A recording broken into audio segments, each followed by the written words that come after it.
Germany থেকে আমাকে একজন ফোন দিয়েছেন, ফোন দিয়ে বলে, হুজুর দিনরাত আমি আপনার আলোচনা শুনি, আমি আপনার খুব ভক্ত, আমি নামাজও পড়ি, তাহাজ্জুদও পড়ি হুজুর, আমার বউটাও ভালো, কিন্তু কি যেন একটা রাগ আমার মাথায় চাপলো হুজুর, খুব ক্ষেপে গেছি, রেগে গেছি, হঠাৎ করে বউকে লক্ষ্য করে তালাক দিয়ে ফেলছি। বললাম কেমন কি বলছেন বলেন, কোন জনের তালাক দিছেন? তালাক নামে আল্লাহ রাব্বুল আলামিন একটা সূরা নাজিল করে দিয়েছেন, সূরা তালাক। আপনি কি তালাক পদ্ধতি অবলম্বন করেছেন বলেন? হুজুর দেরি করি নাই। তালাক দেওয়ার সিস্টেম হলো তিন তুহুরে পবিত্র অবস্থায় তালাক দিতে হবে। তালাকটা দিতে হবে তিনটার সময়, তিনটা টাইমে দিতে হবে।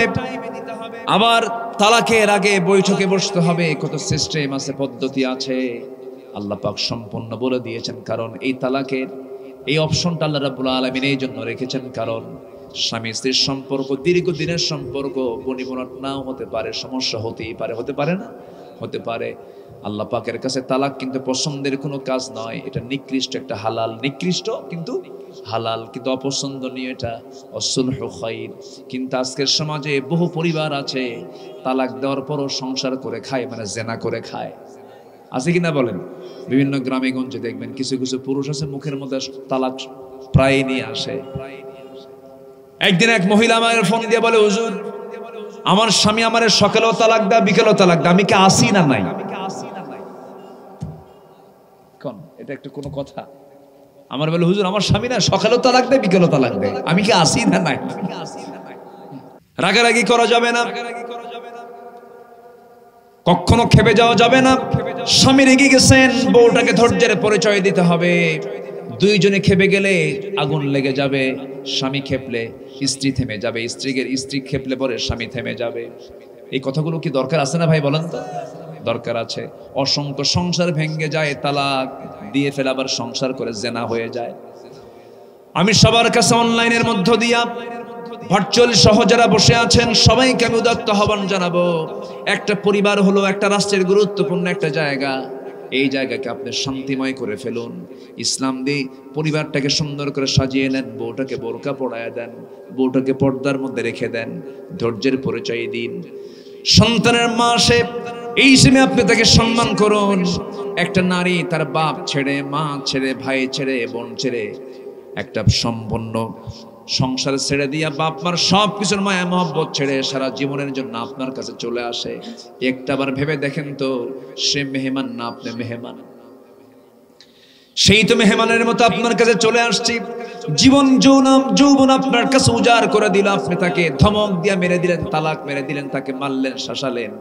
না না, এটা ভদ্রতার বিষয় নয়, এটা আপনার জন্য আচরণের জন্য সম্পূর্ণ খেলাফ কাজ। এই সমস্ত কাজগুলো করা যাবে না। রাসূল বলেছেন, যে স্বামী তার বউয়ের কাছে ভালো সেই বউ, যে স্বামী তার বউয়ের কাছে ভালো সেই বান্দা আল্লাহর কাছে ভালো। আবার যে স্বামীটা তার, যে স্ত্রী তার স্বামীর কাছে ভালো সেই বান্দি আল্লাহর কাছে ভালো। যেরকম সুবহানাল্লাহ। নবীজি কখনো খেপতেন না। আমার নবীজির বউকে একটা না একাধিক?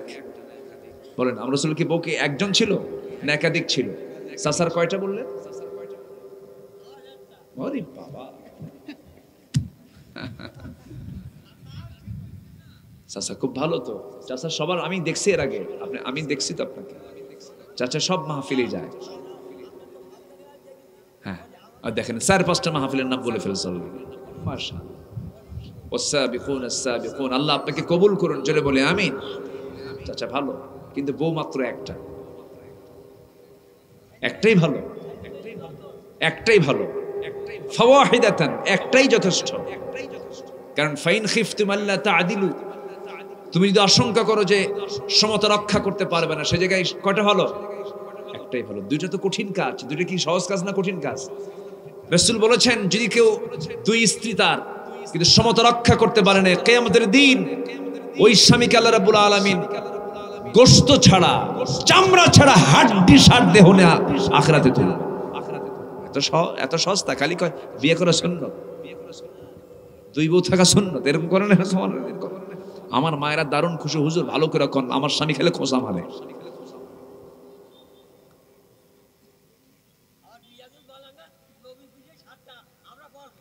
কাম সারছে দেখছেন?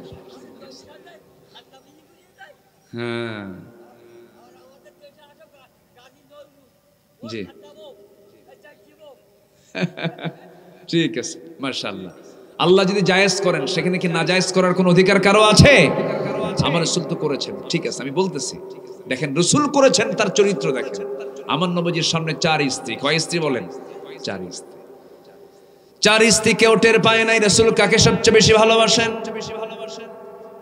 4 স্ত্রী সে নবীর কাছে এসে বলছেন, হুজুর আপনার মুখে শুনতে চাই, কি শুনতে চাও বলো, তোমরা বলো।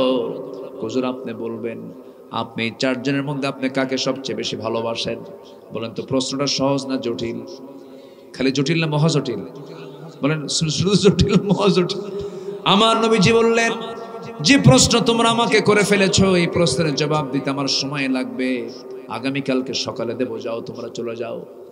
4 জনকে পাঠায়া দিলেন। সন্ধ্যা যখন হয়ে গেছে অন্ধকার, আমার নবীজি প্রথমে আম্মা জান আয়েশার ঘরে ঢুকলেন।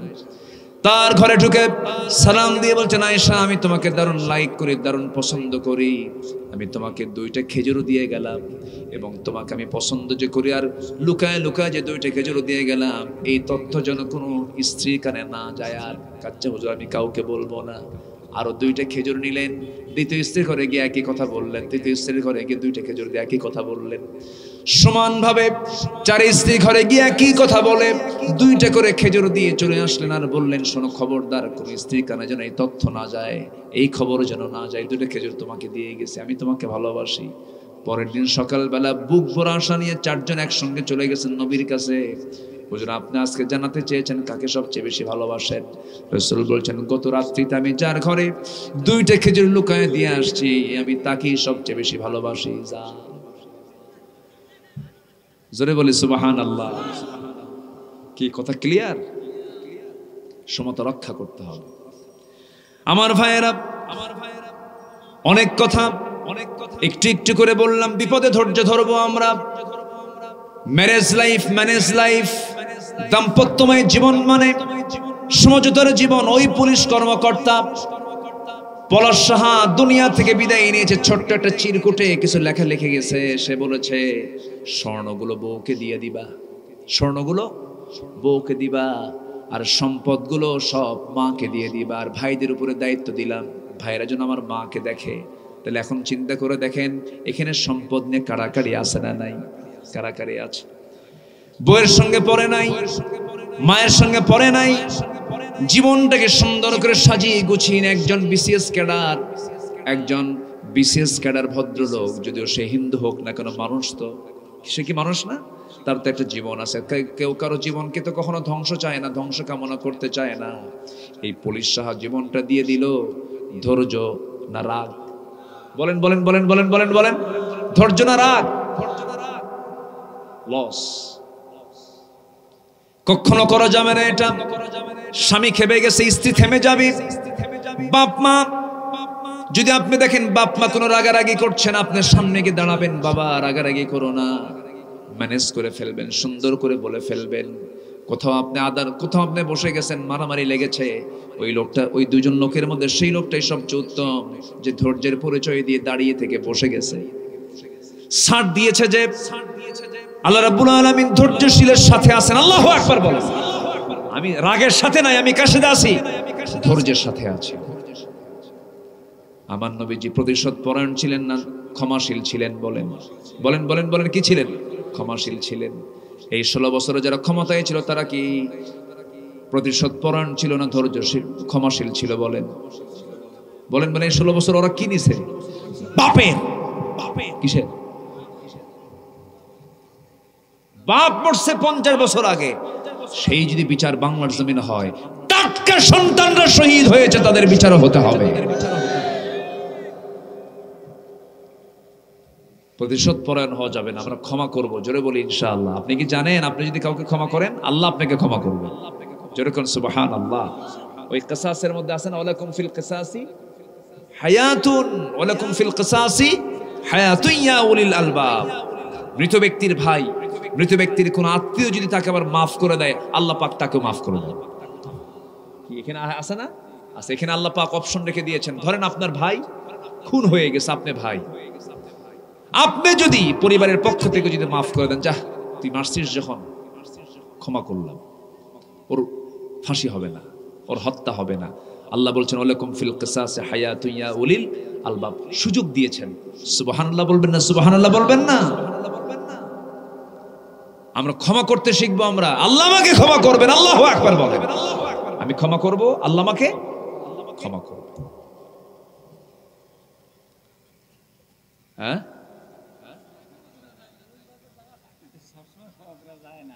আমি তো বলতেছি, আমি তো বলতেছি, সমস্যা নাই তো।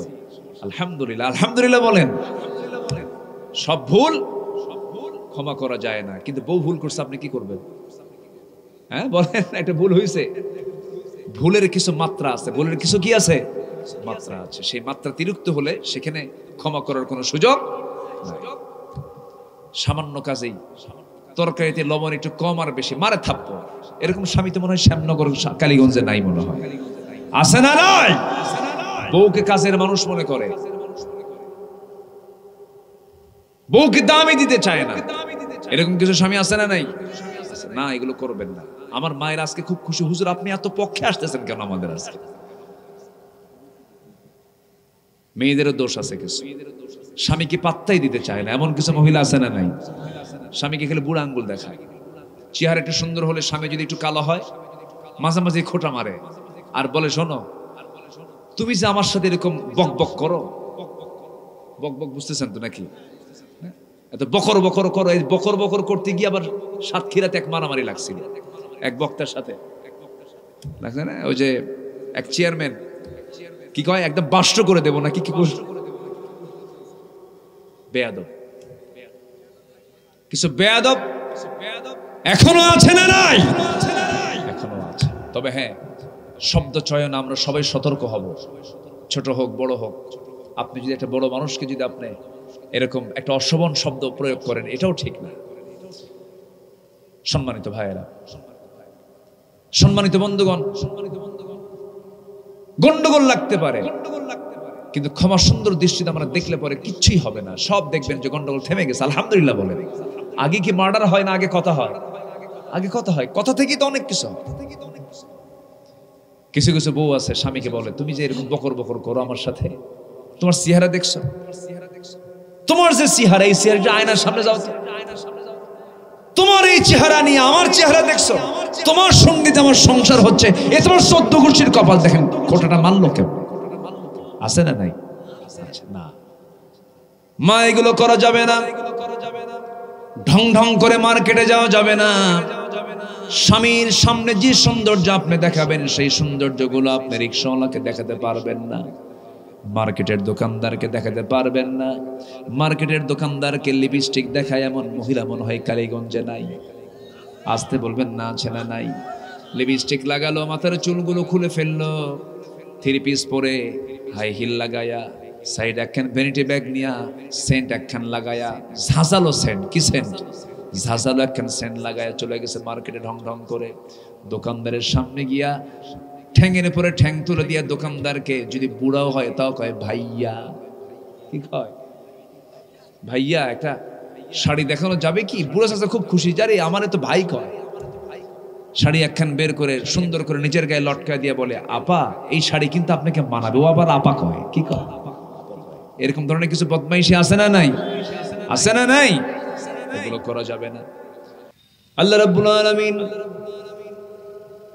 বান্দার সকল কাজের হিসাব নেবেন। ওই আয়াতটা আমাকে দারুণ টেনশনে ফেলে দেয়। যারা পারেন সুন্দর করে ঠোঁট মিলিয়ে বলুন, ফামাইয়া'মাল মিসকালা যাররাতিন খায়রান ইয়ারাহ ওয়া মাইয়া'মাল মিসকালা যাররাতিন শাররান ইয়ারাহ। যাররা পরিমাণ যে ভালো কাজ করবে তাও সেদিন সে দেখতে পাবে, যারা পরিমাণ খারাপ কাজ করবে তাও সেদিন সে দেখতে পাবে। এমন কোনো বিষয় নাই যা তার সামনে উপস্থাপন করা হবে না। এবং আল্লাহ সেদিন বলবেন, ইকরা কিতাবাকা কাফা বিনাফসিকাল ইয়াউমা আলাইকা হাসিবা। বান্দা তুমি তোমার আপন আমলনামাগুলো নিজেই তুমি পাঠ করো, আজকের বিচার করার জন্য কাউকে লাগবে না বান্দা, তুমি নিজেই যথেষ্ট। তুমি নিজেই সমস্ত আমলনামাগুলো পাঠ করো। সেই কঠিন মুসিবতের দিন, সেই কঠিন বিচারের দিন সবার সামনে আছে না নাই? আসতে বলবেন না, আছে না নাই? এই বিষয়ে যার জ্ঞান যত বেশি হবে, যার জ্ঞানের গভীরতা যত বেশি হবে, আখিরাতের জ্ঞান নিয়ে যার জ্ঞানটা যত গভীর হবে, আল্লাহর সঙ্গে এই বান্দার সম্পর্ক তত গভীর থেকে গভীরতর হবে। এই জন্য আখিরাতের জ্ঞান সবার ভিতরে থাকার দরকার আছে না নাই? গোটা কোরআন আমরা যদি 3 ভাগে ভাগ করি, এই কোরআনকে যদি 3টি পার্ট করা হয়, 3টি পর্ব করা হয়, তাহলে 3 ভাগের 1 ভাগ হয় হলো 10 পারা। 1 ভাগ হয় কি? 10 পারা।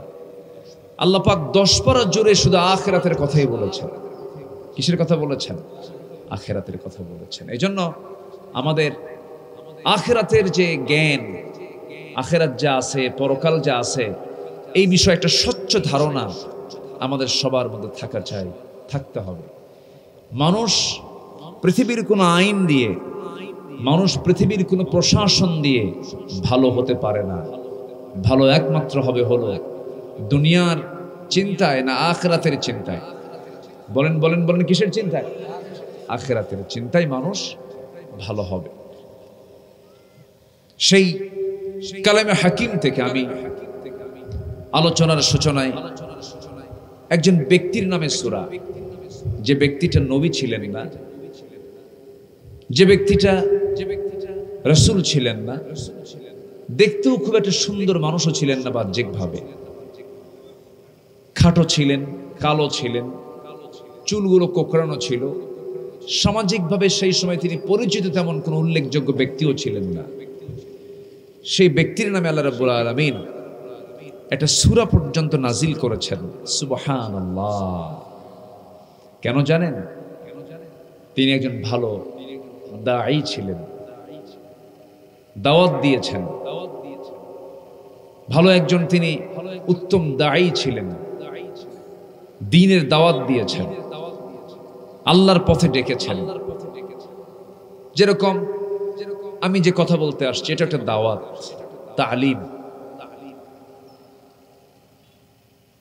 তো এই লোকটার দাওয়াতটা ছিল কিন্তু বাহিরে না, এই লোকটার দাওয়াতটা ছিল হলো বাড়িতে, ভেতরে।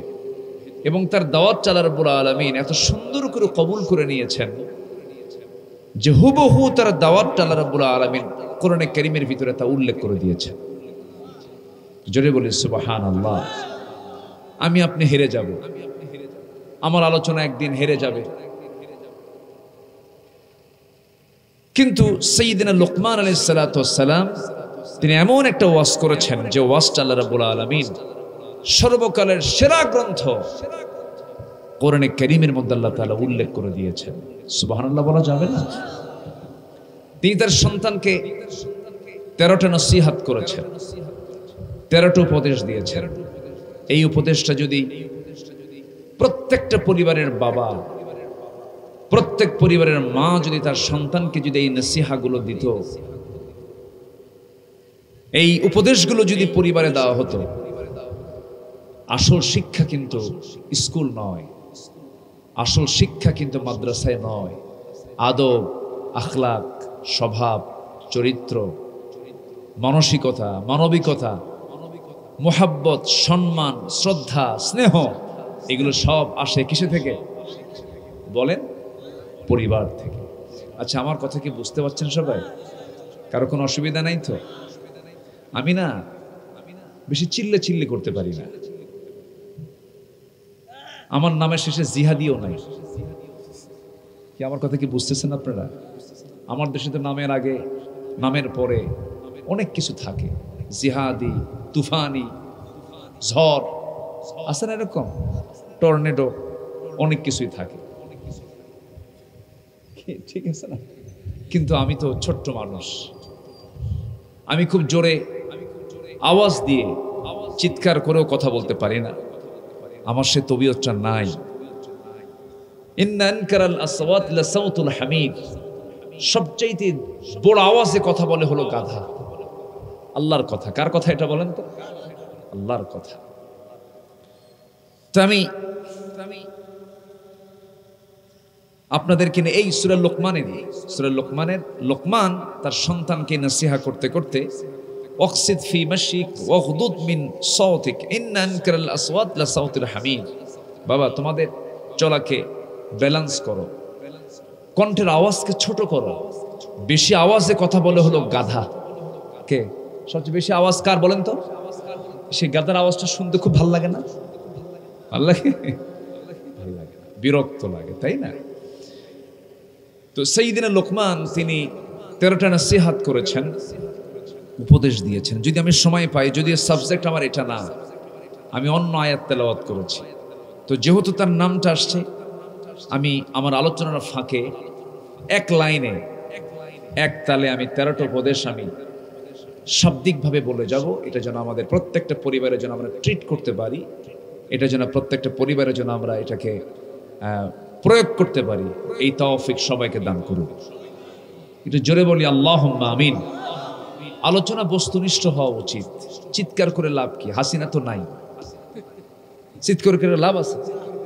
এই যে কিছু কিছু আলোচক আমি দেখি মঞ্চ উঠি 2 ঘন্টা গালাগাল, আছে কিনা? আছে কিনা বলেন? নাই তো, সে তো চলেই গেছে। 16 বছর তো কম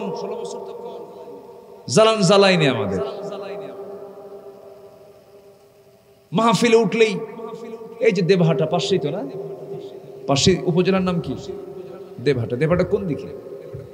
এইদিকে তো হওয়ার কথা।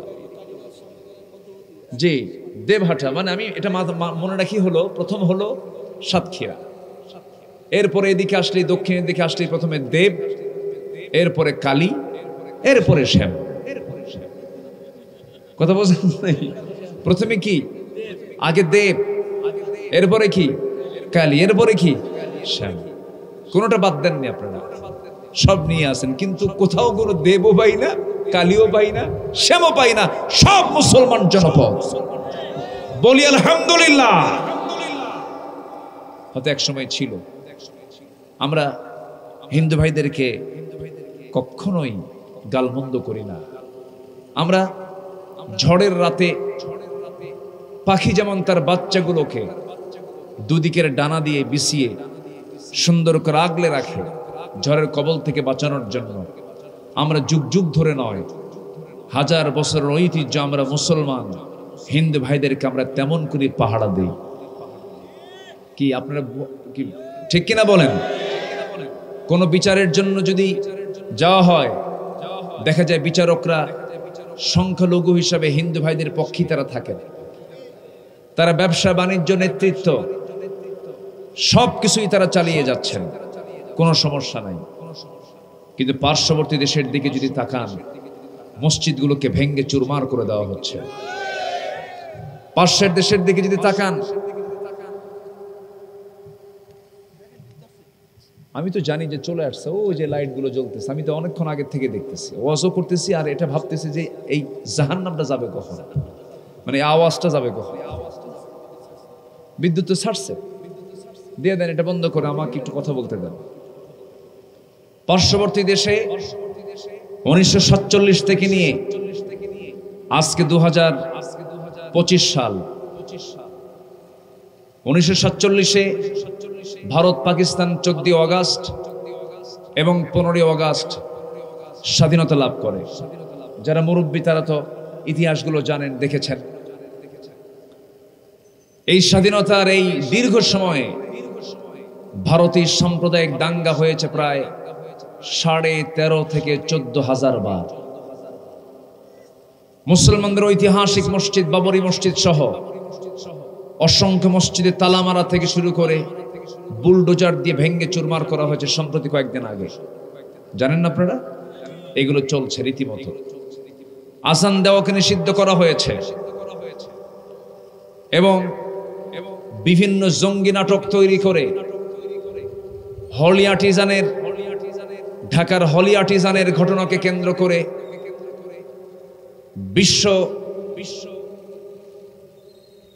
বিশ্বমানের একজন স্কলার একজন দায়ী ডাক্তার জাকির নায়েককে ঢাকার হলি আর্টিজানের হামলা, জঙ্গি মামলার সেই অজুহাতে সেই ধোঁয়া তুলে ভারত সরকার জাকির নায়েককে দেশ থেকে বিতাড়িত করে, তার নাগরিকত্ব বাতিল করে। এগুলো সব একই সূত্রে গাথা। কয়েকদিন আগে এই ভারতের কাশ্মীরে একটা হামলা হয়েছিল। সে হামলায় 26 জন মানুষের জীবন যায়। একটা ইস্যুকে কেন্দ্র করে এখন চরম উত্তেজনা চলছে ভারত পাকিস্তানের। প্রাথমিক চরম উত্তেজনার কিছু নমুনা আমরা লক্ষ্য করছি। আজকে বাঘ সিংহকে দেখে মানুষ যতটুকু না ভয় পায়, আজকে মানুষ মানুষকে দেখে তার চাইতে বেশি ভয় পায়। আমি কি ভুল বলছি? গোটা পৃথিবী একটা জ্বলন্ত কড়াই হয়ে আছে। হাজার হাজার অ্যাটম বোম তৈরি করে রেখেছে। ধ্বংস করার জন্য বেশি কিছু লাগে না। দুই একটা অ্যাটম বোম মেরে দিলে শেষ হয়ে যাবে সকল কিছু। সম্মানিত ভাইয়েরা, ঠিক সেই মুহূর্তে আমরা এখানে একত্রিত হয়েছি। অনেক কথা আছে, অনেক কিছুকে সামনে রেখে আমি কথা বলতে চাচ্ছি। ওমা তৌফিকি ইল্লা বিল্লাহ আলাইহি তাওয়াক্কালতু ওয়া ইলাইহি উনীব। সেই মহান রবের প্রতি পূর্ণ ভরসা রেখে আসুন আমরা আলোচনার দিকে আস্তে আস্তে চলে যাচ্ছি। আমরা সবাই জান্নাত পেতে রাজি আছি তো ইনশাআল্লাহ? সবাই কি জান্নাত পেতে চান? কি জান্নাত পেতে চান? কয় নাম্বার জান্নাত পেতে চান? বলেন কয় নাম্বার? আসতে কয় নাম্বার? কিন্তু আজকে আমি একটা জান্নাতের মানে আরেকটা জান্নাতের নাম, আমি একটা আয়াত আছে, সে আয়াতের ভিতরে আরেকটা জান্নাত আল্লাহ পাক এখানে তুলে ধরেছেন। আজকে আমরা আপাতত এই জান্নাতের দিকে একটু খেয়াল করি। যেহেতু আমার আয়াতের যে জান্নাত, সেই জান্নাতের ভিতরে আল্লাহ তাআলা কি নিয়ামত রেখেছেন এবং কোন আমল করলে পরে এই জান্নাতটা দিবেন আল্লাহ পাক সুন্দর করে তা বলে দিয়েছেন। আসুন, সূরার নাম কি বলুন তো সবাই? মনে আছে আপনাদের? বলুন সূরার নাম কি বলুন? লোকমান। আল্লাহ রাব্বুল আলামিন বলেন, ইন্নাল্লাযীনা আমানু ওয়া আমিলুস সালিহাতি লাহুম জান্নাতুন নাঈম খালিদিনা ফিহা ওয়া'দাল্লাহি হাক্কান ওয়া হুয়াল আজিজুল হাকীম। জোরে বলুন আল্লাহু আকবার। আল্লাহ রাব্বুল আলামিন জান্নাত রেখেছেন 8টা। কয়টা বলেন? 8টা। জাহান্নাম কয়টা বলেন? কয়টা কম? বলেন কয়টা কম? এখন তো মনে হয় এই জরিপ যদি করা হয় তাহলে আমরা মনে করব জান্নাতের লোক বেশি না জাহান্নামের লোক বেশি। হ্যাঁ, কিন্তু জাহান্নামের সংখ্যা কম। জাহান্নামের সংখ্যা কম। জাহান্নাম হলো 7টা। বাংলাদেশে একটা জেলা আছে যার সংখ্যা দিয়ে শুরু, একটা জেলা। বলেন কোন জেলা? বলেন বলেন। সাতক্ষীরা। জাহান্নামের সংখ্যা কয়টা বলেন? 7টা। আওয়াজটা যেন কেমন হয়ে গেল না? একটু ঠিক করেন। তাহলে আমাকে আপনাকে চ্যালেঞ্জ নিতে হবে, যেহেতু সাতক্ষীরার মানুষ আপনি, এই 7 জাহান্নাম থেকে আমাকে মুক্ত করে আমাকে যেতে হবে 8টা সংখ্যার দিকে, জান্নাতের দিকে। এর মধ্যে একটা সংখ্যা হলো, একটা জান্নাত হলো জান্নাতুন নাঈম। জান্নাতুন নাঈম একটা জান্নাতের একটা নাম এখানে শুনলাম। দেখেন, দেখি তো আমরা খুঁজি আরো কিছু জান্নাতের নাম আমরা কোথাও খুঁজে পাই কিনা। অবশ্যই আছে। কোথাও যেটা নাই সেটা কোথায় আছে? কোরআনে আছে। আল্লাহ রাব্বুল আলামিন বলেন, وَأَمَّا مَنْ خَافَ مَقَامَ رَبِّهِ وَنَهَى النَّفْسَ عَنِ الْهَوَى فَإِنَّ الْجَنَّةَ هِيَ الْمَأْوَى। এখানে জান্নাতে মাওয়ার কথা আসছে। জান্নাতে মাওয়া পাবে কারা কারা? কোন আমল করলে পরে জান্নাতে মাওয়া পাওয়া যাবে? আল্লাহ রাব্বুল আলামিন বলছেন, যারা তাদের আল্লাহকে ভয় করবে, এবং দিলের মধ্যে আল্লাহর ভয়টা ইস্তেকামাত করবে, এই সমস্ত বান্দার জন্য আল্লাহ রাব্বুল আলামিন জান্নাতে মাওয়া রেখে দিয়েছেন। জান্নাতুন নাঈম দেখলাম, জান্নাতুল মাওয়া দেখলাম, আয়াতটা খুঁজে পেলাম। এখন আসুন 1 নম্বর জান্নাত কি করলে পরে সেই জান্নাতটা পাওয়া যাবে। আল্লাহ রাব্বুল আলামিন বলছেন, قد أفلح المؤمنون الذين هم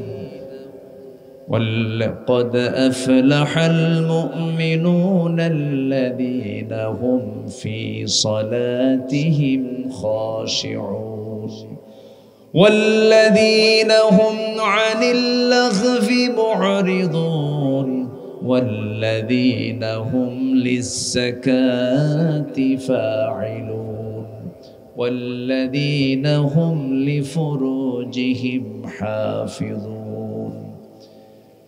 জান্নাতুল ফেরদাউস কারা পাবে?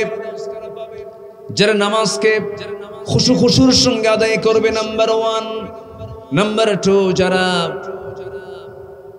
বাজে কথা থেকে নিজের জিহ্বাকে বাঁচিয়ে রাখবে, বিভিন্ন চা চক্রে বসে বসে গীবত করবে না, চার দোকানে বসে আড্ডা মেরে মেরে কোনো গীবতের চর্চা করবে না, মিথ্যা কথা বলবে না। যারা যাকাতটাকে ঠিক মতো আদায় করবে। নাম্বার 4 হলো যারা লজ্জাস্থানের হেফাজত করবে।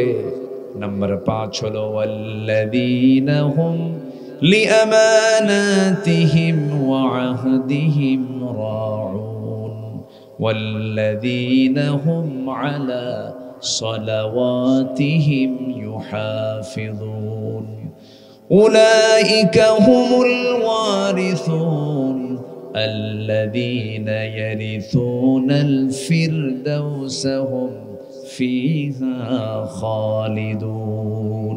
জোরে বলুন আল্লাহু আকবার। 7টা কাজ হাসিল হবে যার, কয়টা কাজ? 7টা কাজ হাসিল হবে যার 1 নম্বর জান্নাতের মালিক হবে সে। আল্লাহ পাক তাকে 1 নম্বর জান্নাতের অধিকারী বানায়া দিবেন, উত্তরাধিকারী বানায়া দিবেন। আবার বলছি, মুখস্থ করে রাখেন। নাম্বার 1 হলো যারা নামাজটাকে খুব সুন্দর করে আদায় করবে, বাজে কথা মুখ থেকে বের করবে না, মিথ্যা কথা মুখ থেকে বের করবে না। নাম্বার 3 হলো যারা লজ্জাস্থানের যারা হেফাজত করবে। নাম্বার 4 হলো যারা যাকাত ঠিক মতো আদায় করবে। নাম্বার 5 হলো আমানত ঠিক রাখবে। নাম্বার 6 হলো ওয়াদা ঠিক রাখবে। নাম্বার 7 নামাজের ব্যাপারে যারা যত্নশীল হবে। এই 7টা কাজ যে বান্দা করবে, আল্লাহ পাক তাকে জান্নাতুল ফেরদাউস তার হাতে বুঝাইয়া দিবে। জোরে বলি সুবহানাল্লাহ। সবাই জান্নাত পেতে চান তো নাকি? সবার জান্নাত পাওয়ার ইচ্ছা আছে তো? আল্লাহ কবুল করুন। জোরে বলি আমিন, আরো জোরে আমিন, আরো জোরে আমিন। তাহলে এখানে আল্লাহ রাব্বুল আলামিন জান্নাতুন নাঈমের ব্যাপারে কথা বলেছেন। সম্মানিত ভাইয়েরা, কিন্তু এই জান্নাত পাওয়ার জন্য নেক আমলটা করতে হবে। নেক আমল। আমার রাসূলকে প্রশ্ন করা হলো, আইয়ুল আ'মালি হাব্বু ইলাল্লাহ। হে রাসূল, আপনি একটু বলবেন যে আল্লাহর কাছে সবচাইতে পছন্দনীয় আমল কোনটা? আমার নবীজি বিভিন্ন সময় বিভিন্ন কথা বলেছেন, বিভিন্ন আমলের কথা বলেছেন। এই হাদিসে আমার রাসূল 3টা আমলকে প্রাধান্য দিলেন। কয়টা আমলকে বলেন তো? 3টা আমলকে প্রাধান্য দিলেন। আমার নবীজি বললেন, আমার আল্লাহর কাছে 3টা কাজ, 3টা আমল সবচেয়ে বেশি পছন্দনীয়। নাম্বার 1 হলো as-salatu ala waqtiha, সময় মতো নামাজ। নাম্বার 2 হলো বিররুল ওয়ালিদাইন, পিতামাতার সঙ্গে সুন্দর আচরণ করা। নাম্বার 3 হলো আল জিহাদ ফি সাবিলিল্লাহ, আল্লাহর রাস্তায় জিহাদ করা। কয়টা বলেন? কয়টা বলেন? 3টা। তাহলে আল্লাহর কাছে পছন্দনীয় নেক আমল কোনটা? রাসূল বললেন 3টা। নাম্বার 1 হচ্ছে কি বলেন? বলেন সময় মতো। বলেন কি মতো? বলেন as-salatu ala waqtiha, সময় মতো নামাজ পড়া। বুড়া কালে না যুবক কালে? বুড়া কালে পড়ার দরকার নেই, আস্তে কয়। কিন্তু কোন কালের গুরুত্ব বেশি বলেন? কিন্তু এখন মসজিদে খুঁজে পাওয়া যায় যুবক বেশি না বুড়া বেশি? বুড়া বেশি। কি ঠিক আছে না? বিশেষ করে ফজরের নামাজে তো খুঁজেই পাওয়া যায় না। মসজিদ টাইলস, মসজিদে এসি লাগানো, কিন্তু ফজরের সময় গিয়ে দেখা যায় মুসল্লি মোট 3 জন, একটা ইমাম, আরেকটা মুয়াজ্জিন, আরেকটা খাদেম। যদি চাকরি না থাকতো এই 3টাও থাকতো। বাস্তব তো। মসজিদ লক্ষ লক্ষ আমার দেশে, পৃথিবীতে একটা দেশ মসজিদের দেশ, বলেন কোনটা? বাংলাদেশ। এত মসজিদ আরবেও নাই। কথা বুঝতেছেন কি? এত ঘন মসজিদ, মানুষ তো কম না। আমার দেশে প্রায় 20 কোটি মানুষ, বেশি ছাড়া কম না। এত মানুষ তো আরবের যতগুলো দেশ আছে, মিডল ইস্টে যত আছে, মধ্যপ্রাচ্যে এত মানুষ না। সম্মানিত ভাইয়েরা, কিন্তু এত মসজিদ, মুসল্লি বেশি না কম? বলেন মুসল্লি বেশি না কম? বাজারে লোক বেশি না মসজিদে লোক বেশি? কিন্তু কিসে লোক বেশি থাকার কথা ছিল? মসজিদে। বাজারে বেশি লোক, মসজিদে লোক নাই। অথচ আমার নবীজি নিজেই বলে দিয়েছেন, আহাব্বুল বিলাদি ইলাল্লাহি মাসাজিদুহা ওয়া আবগাদুল বিলাদি ইলাল্লাহি আসওয়াকুহা। আমার আল্লাহর কাছে সবচাইতে প্রিয় জায়গা হলো আল্লাহর ঘরগুলো, মসজিদগুলো। আমার আল্লাহর কাছে সবচেয়ে প্রিয় জায়গা হলো বাজারগুলো। বাজারে প্রয়োজনীয় কাজ সেরে তাড়াতাড়ি বের হয়ে আসা উচিত। বাজারে বেশি আড্ডা দেওয়ার দরকার নাই। কিন্তু বান্দা বেশি আড্ডা মারে কোথায়? কোথায়? শুধু এমনি এমনি বসে থাকে না, বিড়িও খায়। বিড়িও খায়, বিসমিল্লাহ কয় নাকি? বিড়ির আগে বিসমিল্লাহ কয় না? আবার বুড়ো চাচারা পান খান, আবার দোয়া একটা বানায় নিছেন, আল্লাহুম্মা বারিক লানা ফিহি তাম্বুলানা। ঠিক আছে না? আল্লাহুম্মা বারিক লানা ফিহি তাম্বুলানা। আল্লাহ তুমি এই তাম্বুলের ভিতরে এই পানের মধ্যে বরকত দিয়া দাও, জর্দার মধ্যে বরকত দাও। রাগ করতেছেন নাকি আপনারা? আমি কোনো দিকে বাদ দিচ্ছি না। আপনি নেশা করবেন কেন? আপনি কেন টানাটানি করবেন? ধোঁয়ার আগুন নিয়ে কেন আপনি মারামারি করবেন? আপনি লাঞ্চ কেন নষ্ট করবেন? আপনি ওয়ালা তুলকু বিআইদিকুম ইলা তাহলুকা কেন ধ্বংস করবেন? পান খান, পান খেতে কোনো আপত্তি নেই। পান গাছের রস হজমের জন্য ভালো। কিন্তু পানের সাথে আবার হাকিমপুরি রহমতুল্লাহ আলাইহি কেন? এখানে কথা আছে না নাই? আমি কুষ্টিয়াতে, আমার মাহফিল ছিল এই কয়েকদিন আগে। কুষ্টিয়াতে তামাকের গাছ প্রচুর, জানেন কিনা আপনারা জানি না। কুষ্টিয়াতে প্রচুর তামাক হয়, আবার ওইদিকে রংপুরের দিকে প্রচুর তামাকের আবাদ হয় আমার দেশে। তো আমার ড্রাইভার, আমি ওদিক দিয়ে আসতেছিলাম, তো বলতেছে, হুজুর দেখেন কতগুলো ছাগল আর কতগুলো গরু এই তামাকের জমিতে চলাফেরা করছে। এরা কিন্তু তামাকের কোনো পাতা খায় না।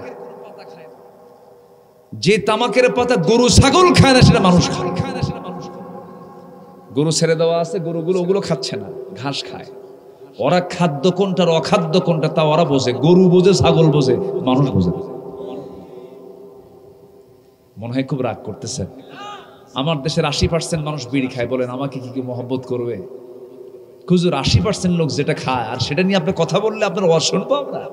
কিন্তু এটা তো আমার লক্ষ্য না। আমার লক্ষ্য হচ্ছে যেটা নেক, যেটা ভালো, যেটা আমার জন্য ভালো, সেই কথা বলার দরকার আমার আছে না নাই?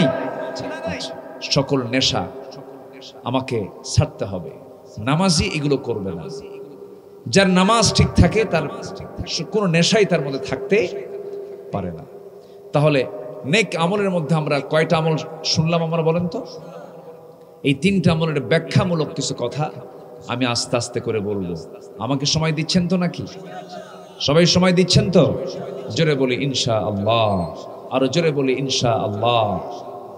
নামাজ সময় মতো সবাই পড়বে না। এই জন্য আল্লাহ রাব্বুল আলামিন বলছেন, যারা রাষ্ট্র ক্ষমতা পাবে, যারা আইন পাশ করবে, আমি তাদেরকে লক্ষ্য করে বলছি, সময় মতো নামাজ, জাতি যেন, সমাজ যেন, রাষ্ট্র যেন এটাকে বাস্তবায়ন করতে পারে। আল্লাহ রাব্বুল আলামিন বলছেন, যাদেরকে আমি ক্ষমতা দেব ক্ষমতা পেলেই তারা সংসদে বসে আগে প্রথমে 4টা আইন পাশ করবে। কয়টা আইন পাশ করবে? 4টা আইন। এই পরামর্শটা কে দিয়েছেন? আসতে বলেন, কে পরামর্শ দিয়েছেন? আল্লাহ রাব্বুল আলামিন বলেন, আল্লাযীনা ইম্মাক্কান্নাহুম ফিল আরদি আকামুস সালাতা ওয়া আতাবুস যাকাতা ওয়া আমারু বিল মা'রুফি ওয়া নাহাউ আনিল মুনকার। আমি দুনিয়ার জিন্দেগিতে যাদেরকে রাষ্ট্রীয় ক্ষমতা দান করব, তারা রাষ্ট্র ক্ষমতা পাওয়া মাত্রই তারা 4টা আইন আগে কার্যকর করবে। নাম্বার 1 হলো তারা নামাজ কায়েম করবে। এই 54 বছর আমার দেশে যারাই ক্ষমতায় আসছে, নামাজ তো দূরের কথা, তারা পাশ করেছে মদের আইন, পাশ করেছে সুদের আইন, পাশ করেছে বেশ্যাবৃত্তির লাইসেন্স দিয়েছে। নাউজুবিল্লাহ বলবেন না? আরো জোরে বলেন নাউজুবিল্লাহ। আবার এই বেশ্যাবৃত্তির লাইসেন্স দিয়ে নারী সংস্কারের নামে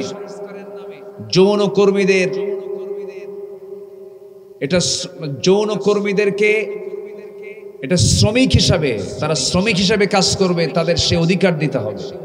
নাউজুবিল্লাহ বলবেন না? নারী সংস্কারের একটা আবেদনপত্র বর্তমান উপদেষ্টার কাছে তারা উপস্থাপন করেছে। সেই কমিটির ভিতরে একটা আলেমের নাম নাই, বরঞ্চ সেখানে বলা হয়েছে এক জায়গায় পুরুষের ক্ষমতা ভেঙ্গে করো সমতা। মানে কি? পুরুষের নাকি খুব ক্ষমতা, এটা ভেঙ্গে করো কি সমতা। আচ্ছা, পুরুষ যা পারে নারী কি তা পারবে? পুরুষ পারে খেজুর গাছের আগায় উঠে কি করে? গাছ কাটে, কি যেন রস লাগায় দেয়। পুরুষ পারে হলো তাল গাছের আগায় উঠে রস লাগায়। মহিলা পারবে? আজ থেকে মহিলা পারে?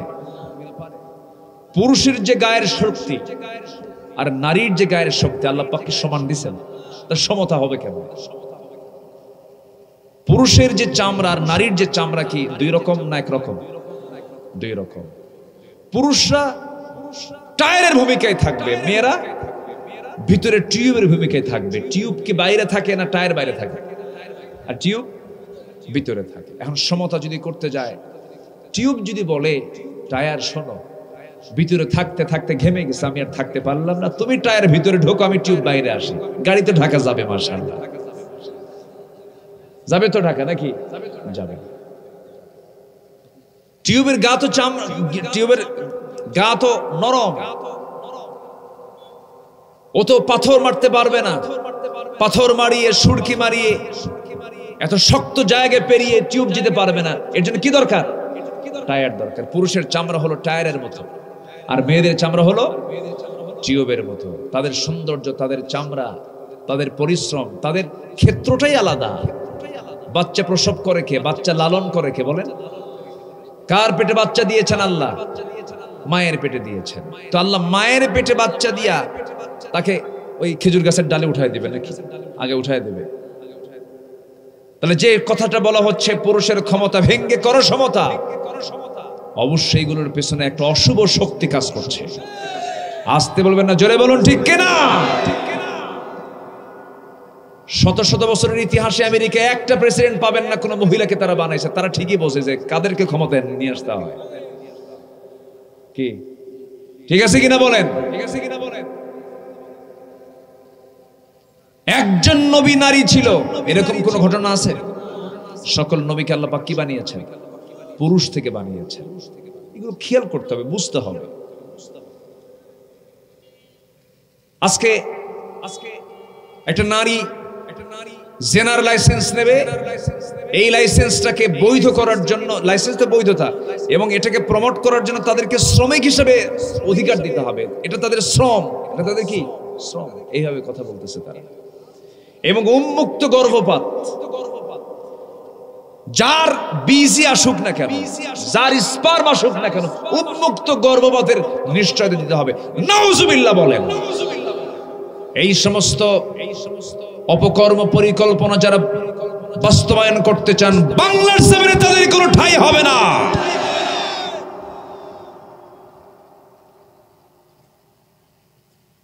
ডক্টর ইউনূস ক্ষমতায় এসেছেন, আমরা 5 অগস্টের এই জুলাইয়ের আন্দোলনের মধ্য দিয়ে ব্রাহ্মণ্যবাদী সে অপশক্তির করাল গ্রাস থেকে আমরা মুক্ত হতে পেরেছি। আরেকটি বিষয়, সেটা হলো আমরা যেন আবার পশ্চিমাদের পেটে না যাই।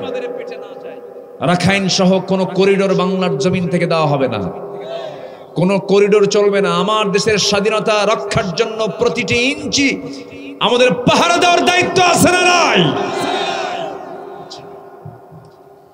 আমরা খেয়াল করব বিষয়গুলো। এই কথাগুলো শুনে আপনি একা শুনছেন না, প্রযুক্তির কল্যাণে এই কথাগুলো চলে যাচ্ছে ভার্চুয়ালি গোটা দুনিয়ার মানুষের কাছে। আমার দেশ গোটা পৃথিবীতে একটি গুরুত্বপূর্ণ ভূমিকা পালন করছে। এই দেশ হচ্ছে গোটা পৃথিবীর দ্বিতীয় বৃহত্তম মুসলিম কান্ট্রি, দ্বিতীয় বৃহত্তম মুসলিম দেশ। এজন্য আমি একাই একজন বাংলাদেশ, আপনি একা একজন বাংলাদেশ, এই মানসিকতা নিয়ে চলতে হবে। খুব বেশি দিন দূরে নয়, আমার মনে হয় গজওয়াতুল হিন্দের দিকে আমরা এগিয়ে যাচ্ছি। পাকিস্তানের কিছু ভাই শাহাদত বরণ করেছেন। এক শহীদের মা এবং বাবা দুইজন মিলে বলতেছে, আমার ছেলে মারা গেছে, যদি তার বুলেটটা যদি পিঠে লাগে আমরা তার লাশ দেখতে চাই না, যদি বুলেট যদি সামনে লাগে আমরা তার লাশটাকে গ্রহণ করব। পরে শোনা গেল যে তার বুকের ভিতরে 20 থেকে 22টা গুলি সামনের দিকে ব্রাশ ফায়ার করে তাকে শেষ করে দেওয়া হয়েছে। সম্মানিত ভাইয়েরা, মুসলমান জাতি পিঠ দেখায় না, মুসলমান জাতি বুক দেখায়, বাতিল শক্তির কাছে মাথা নত করে না। এদেশের প্রত্যেকটা ইঞ্চি ইঞ্চি মাটি আমাদের অবশ্যই টিকে রাখার দরকার আছে না নাই? প্রতিবেশী দেশের সাথে, প্রতিবেশী দেশ আমার দেশের সাথে আচরণ করে কেমন জানেন? গ্রামের গরিব রিকশাওয়ালার সুন্দরী বইয়ের মতো। কথা বুঝতেছেন কি? গ্রামের গরিব রিকশাওয়ালার সুন্দরী বউ মানে গোটা গ্রামের সব পুরুষের নজর কার দিকে? গরিব সুন্দরী। আমরা হয়ে গেছি গরিব সুন্দরী রিকশাওয়ালার বইয়ের মতো। ভারত শুধু অপশক্তিরা শুধু বদনজর দিচ্ছে। সকল বদনজরকে উপেক্ষা করে আমাদের স্বকীয়তা, আমাদের স্বাধীনতাকে সমুন্নত আমরা রাখবো। জোরে বলি ইনশাআল্লাহ। ৭১ দেশ স্বাধীন করেছে আমাদের মুরব্বীরা, আমাদের পূর্বপুরুষরা, বাপ দাদারা। ২৪ আন্দোলনে, জুলাইয়ের বিপ্লবে আমার সন্তানরা একটি বিশাল পরিবর্তন এনেছে। আরো রক্ত দেওয়ার প্রয়োজন হলে পরে রক্ত দেব। আরেকটা বার আমরা জাগিয়ে উঠব। সকল আইনকে পরাজিত করে আল্লাহর দ্বীনকে বিজয়ী করার জন্য রাজি আছেন কারা কারা? হাত উঁচু করে দেখান মুসলমান।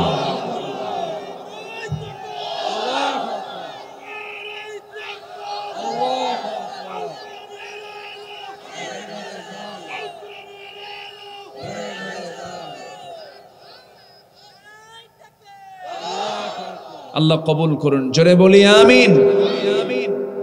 আচ্ছা বলুন তো, আমার দেশে 1 লক্ষ এখন এই সেক্স ওয়ার্কার আছে, যৌনকর্মী আছে। 1 লক্ষ, প্রায় 1 লক্ষ। এই 1 লক্ষ যৌনকর্মী যারা বেশ্যাবৃত্তির, জেনার লাইসেন্স নিয়ে এই সমস্ত অপকর্মগুলো করছে, আপনি জরিপ করে দেখবেন। আমি চ্যালেঞ্জ দিলাম, বাংলাদেশের বড় বড় যে যৌনপল্লীগুলো আছে, আমি চ্যালেঞ্জ দিলাম, ম্যাক্সিমাম ওই সমস্ত নারীরা ব্ল্যাকমেইলের শিকার, পরিস্থিতির শিকার। তাদেরকে অপহরণ করা হয়েছে অথবা কোনো উপায়ে তাদেরকে এই কাজে বাধ্য করা হয়েছে। কোন নারী এই সমস্ত কাজের সঙ্গে জড়িত থাকতে পারে না। তাদের পক্ষে আবার বলে উন্মুক্ত গর্ভপাতের সুযোগ দেওয়া হোক। দেখছেন কত বড় বেহুদা বাজে কথা এগুলো। এগুলো মুসলমানের, এই সংখ্যাগরিষ্ঠ মুসলিম দেশে মুসলমান কখনো এটাকে বিশ্বাস করতে, মেনে নিতে পারে না। এই কথাগুলো কি বলার প্রয়োজন আছে মনে হয় আপনাদের? প্রয়োজন আছে কিনা বলেন? সম্মানিত ভাইয়েরা, আমরা নেক আমল করবো। আমরা কি আমল করবো বলেন? নেক আমল। আমরা আজকে কয়টা নেক আমল নিয়ে কথা বলবো বলেন তো? বলেন তো কয়টা?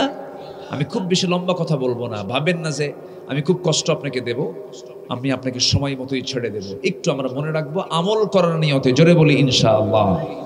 এক নম্বর হলো নামাজটা হবে অসময়ে না সময়ে, অসময়ে না সময়ে। লোকমান তার সন্তানকে উপদেশ দিয়েছেন কয়টা বলেন?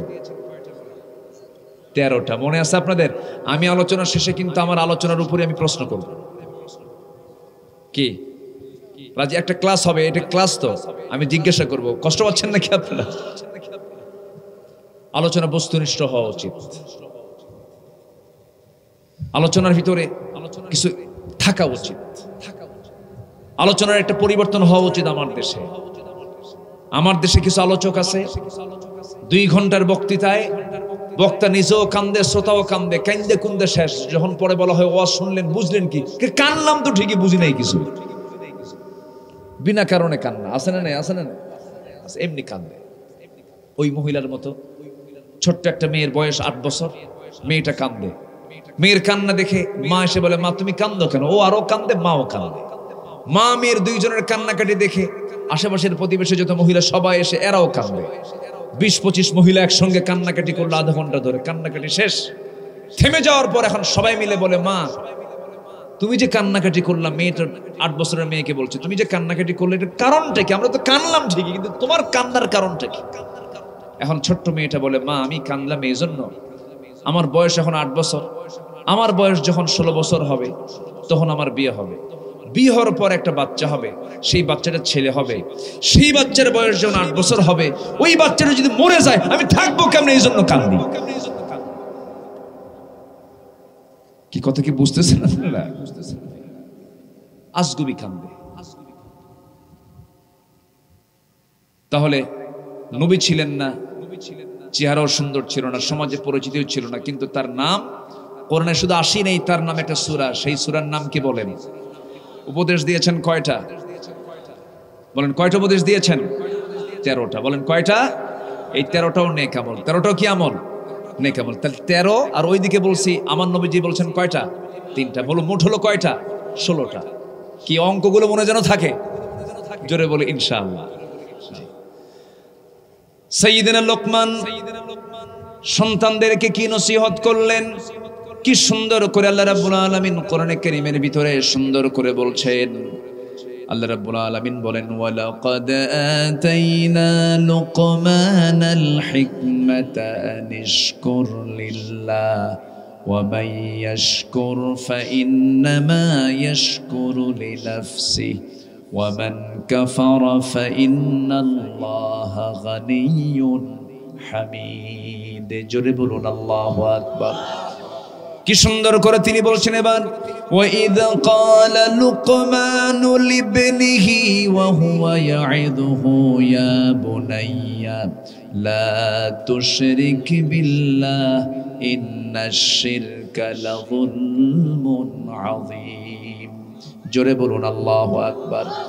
রাসূলকে বলা হচ্ছে, হে রাসূল সেই সময়ের কথা আপনি স্মরণ করুন যে সময় লোকমান তার সন্তানদেরকে নসিহত করছেন, ওয়াজ করছেন। ওয়া হুয়া ইয়াইদুহু, ওয়াজ করতেছেন, ইয়া বুনাইয়া, হে আমার কলিজার টুকরা সন্তান। এখানে তিনি যে ডাক দিচ্ছেন সন্তানকে, শুধু বলতেছেন কি সন্তান না কলিজার টুকরা সন্তান? বলেন কি বলতেছেন? কলিজার টুকরা সন্তান। তাহলে সন্তানদেরকে ডাক দেওয়ার ক্ষেত্রে অবশ্য সতর্ক হওয়ার দরকার আছে না নাই? এই এইদিকে আয়, কামাবে কামাবে বলেন, হবে না। সোনামণি এইদিকে আসো, এদিকে কি বলে? খোকা কি কয় বলে? হ্যাঁ, বাসা বাসা বাসা বাসা ধন। হ্যাঁ, খোকামণি এইদিকে আসো, কলেজার টুকরো এদিকে আসো, আদরের দুলালি এইদিকে আসো, মা এইদিকে আসো, বাবা এইদিকে আসো, কলেজার টুকরা সন্তান এদিকে আসো, ইয়া বুনাইয়া, ইয়া বুনাইয়া। কি সুন্দর করে 1 নম্বর নসিহত দিলেন, লা তুশরিক বিল্লাহ ইন্নাশ শিরকা লাযুলমুন আযীম। আমার কলেজার টুকরা সন্তান, আমি চাই তোমার সঙ্গে আমার সম্পর্ক জান্নাত পর্যন্ত গড়াক। এই জন্য 1 নম্বর আল্লাহর হক হলো বান্দা শিরিক করবে না। বান্দা কি করবে না? শিরিক করবে না। বান্দার কার দায়িত্ব হলো আল্লাহ শিরিক তারা করবে না। আমার কলিজার টুকরা সন্তান তোমরা কখনো শিরিক করবে না। কিন্তু আমার দেশে জাতীয়ভাবে রাষ্ট্রীয়ভাবে শিরকের জন্য বাধ্য করা হয়েছে। ছবি টাঙ্গায় সেখানে ফুল দিতে বাধ্য করা হয়েছে, ঠিক কিনা বলেন? নির্দিষ্ট দিন ফেব্রুয়ারি বিভিন্ন দিন টিন যখন আসে সামনে খালি পায়ে চলে যায়, ফুল নিয়ে চলে যায়। এগুলো মনে হয় নাই? আসতে বলে আসে না নাই বলেন? মানুষ মারা গেছে তার জন্য দোয়া করা জায়েজ আছে না নাই? নীরবতা পালন করে। মানুষ মরে গেছে, আসুন আমরা 3 মিনিট নীরবতা পালন করি, চুপচাপ দাঁড়ায় থাকি, আছে না নাই বলেন? এটা শিরকের কাজ। এটা কিসের কাজ বলেন? শিরকের কাজ। নির্দিষ্ট দিনে কি হলো? ফুল নিয়ে চলে গেল, স্মৃতিসৌধে চলে গেল। সামনে গিয়ে কয়েকটা কি বলে পিলার খাড়া করানো আছে, সেই পিলার খাড়া করানোর সামনে গিয়া কয়েকটা ফুল দিয়ে চলে আসলো, খালি পায়ে চলে গেল। এই সমস্ত কাজগুলো কি তাওহীদের কাজ না শিরকের কাজ? বলেন বলেন, কিসের কাজ? শিরকের কাজ। এই সমস্ত শিরকের কাজ করবে যে জাহান্নামে যাবে সে। কারণ শিরকের কাজ যে করবে, আল্লাহর কসম করে বলছি, কোরআন বলে দিচ্ছে, তার ঠিকানা হয়ে যাবে জাহান্নাম। ওমাই ইউশরিক বিল্লাহ ফাকাদ হারামাল্লাহু আলাইহিল জান্নাহ। যে ব্যক্তি শিরক করবে তার জন্য জান্নাতটা হারাম হয়ে যাবে। জান্নাত কি হবে? কার কথা? আল্লাহর কথা। এখন হয়তো অনেকে প্রশ্ন করতে পারেন, হুজুর এগুলো জাতীয় কাজ, ছবি টাঙ্গানো জাতীয় কাজ, নির্দিষ্ট দিনে খালি পায়ে সেই জায়গায় গিয়ে ফুল দেওয়া জাতীয় কাজ। এই সমস্ত কাজগুলোকে বাধা দিলে পরে রাষ্ট্রীয় বাধা হয়ে যাবে, রাষ্ট্রের হুকুমকে অমান্য করা হবে। এখন আমি আপনাকে একটা প্রশ্ন করব, আপনি বলুন তো, রাষ্ট্রের হুকুম পালন করা ফরজ না আল্লাহর হুকুম পালন করা ফরজ? রাষ্ট্র আগে না আল্লাহ আগে? বলেন বলেন বলেন বলেন বলেন, রাষ্ট্র আগে না আল্লাহ আগে? আমরা সুস্পষ্ট ভাষায় জানান দিতে চাই, আমরা দুনিয়াকে হারাতে চাই কিন্তু আখিরাতকে হারাতে চাই না। দুনিয়া মাইনাস হয়ে যাক, কল্লা দেব, কল্লা দিয়ে দেব, আল্লাহ দিতে পারবো না, আল্লাহকে ছাড়তে পারবো না, আল্লাহকে হারাতে চাই না। সব হারায় ফেলবো, আল্লাহকে হারানো সম্ভব না। লোকমান তার সন্তানকে আগে নসিহা করলেন, কার কথা বললেন? বাবা শোনা, কলিজার টুকরা, শিরিক করো না, যেরকম সুবহানাল্লাহ। আর এখনকার বাপরা কয়, বাবা শোনা, খালি পায়ে চলো, ফুল দিয়ে আসো। কি ঠিক আছে কিনা বলেন? মানে তুই জাহান্নামে যা। কথাগুলো মনে হয় বলার দরকার নাই, আছে কিনা? নাম্বার 2 হলো, অনেক লম্বা লম্বা কথা ছিল কিন্তু অল্প সময়ের মধ্যে আমাকে শেষ করতে হবে পয়েন্টগুলো। নাম্বার 2 হলো, এবার বলছেন, ووصينا الإنسان بوالديه حملته أمه وهنا على وهن وفصاله في عامين أن اشكر لي ولوالديك إلي المصير وإن جاهداك على أن تشرك بي ما ليس لك به علم فلا تطعهما وصاحبهما في الدنيا معروفا واتبع سبيل من أناب إلي ثم إلي مرجعكم فأنبئكم বিমা কুনতুম তা'মালুন। জোরে বলুন আল্লাহু আকবার। এবার তিনি তার সন্তানকে বলছেন, আমার সন্তানরা শোনো, বাপ মার সঙ্গে সুন্দর আচরণ করো, পিতামাতার সঙ্গে খারাপ আচরণ করবে না, তাদের শুকর আদায় করো। বাপ মা যদি ইসলাম বিরোধী হয়ে যায় তাদের সঙ্গে খারাপ আচরণ করা যাবে না। তবে হ্যাঁ, বাপ মা যদি শিরকের দিকে তোমাকে ধাবিত করতে চায়, আল্লাহর বিরুদ্ধে যদি নিয়ে যায়, সেই সময় ফালা তুতিউহুমা, তাদের তোমরা আনুগত্য করবা না, তাদের সাথে তোমরা মিলেমিশে থাকো, সুন্দর ব্যবহার করো, ধমক দিও না। তোমার মা যদি জঘন্য চরিত্রের হয়, কিন্তু কোন সন্তান মাকে ধমক দিয়ে কথা বলতে পারে না। পৃথিবীর কোন সন্তানের জায়েজই নাই বাপ মার বিচার করা, বাপ মার বিচার করা জায়েজই নাই, বিচার চাওয়া জায়েজ নাই। কারণ সন্তানের এই অধিকার নাই যে বাপ মার বিচার করবে, ইন্টারফেয়ার করবে। আমার বন্ধুগণ, 3 চলে গেল, পিতামাতার সেবা করো, পিতামাতা ইসলাম বিরোধী হলে পরে তাদের আনুগত্য করা যাবে না। নাম্বার 4 হলো এই পিতামাতা যদি ইসলাম বিরোধী হয়, মানবিক হতে হবে তাদের ব্যাপারে। এরপর আল্লাহ রাব্বুল আলামিন সুন্দর করে লোকমানকে দিয়ে নসিহা করাচ্ছেন। সাইয়েদনা লোকমান এবার সন্তানকে বলছেন, সন্তান শোনো, আল্লাহর বড়ত্ব প্রকাশ তিনি করলেন। সন্তান কলিজার টুকরা শোনো, গোটা পৃথিবীর মাঝে কোনো কিছুকে তুমি আড়াল করে আল্লাহর চোখ থেকে তুমি ফাঁকি দিতে পারবে না। আল্লাহর বড়ত্ব তিনি প্রকাশ করে বললেন, ইয়া বুনাইয়া ইন্নাহা ইনতাকু মিসকালা হাববাতিন মিন খারদালিন ফাতাকুন ফি সাখরাতিন আও ফিস সামাওয়াতি আও ফিল আরদি ইয়াতি বিহাল্লাহ। সবার চোখ ফাঁকি দেওয়া যাবে, কিন্তু আল্লাহর চোখ থেকে ফাঁকি পাওয়ার কোনো সুযোগ, আসতে ফাঁকি পাওয়ার কোনো সুযোগ নাই। আল্লাহ তাকে ধরে ফেলবেন। তুমি যত দূরেই থাকো না কেন। 2015 সালের দিকে আমি চলে গিয়েছিলাম সাউথ কোরিয়াতে। আমার একটা সফর ছিল। সাউথ কোরিয়ার মানুষগুলো কুকুর খায়। কি খায়? কুকুর খায়, শূকর খায়, পানির চাইতে মদ বেশি খায়। বৌদ্ধ ধর্মের মানুষ বেশি।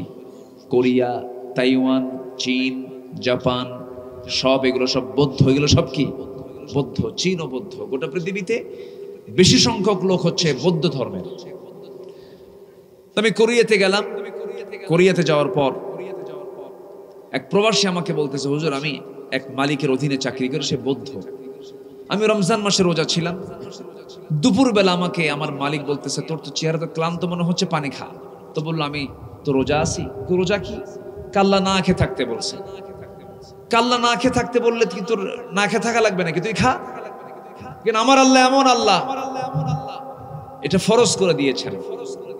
তাই তাহলে এই গ্লাসটা নিয়ে ঘরের মধ্যে যা, লুকায় খা, আল্লাহ দেখবে না। কি কথা কি বুঝতেছেন? আমার আল্লাহ কি লুকায় দেখে না? মনে হয় দেখে। আসতে কয়, আল্লাহ কি লুকানো দেখে না?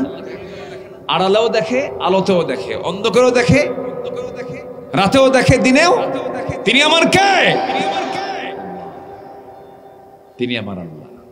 সম্মানিত ভাইয়েরা, তাহলে আমরা আল্লাহকে ভয় করব আলোতে, অন্ধকারে, দিনে, রাতে। 1 ঘন্টা না 24 ঘন্টা?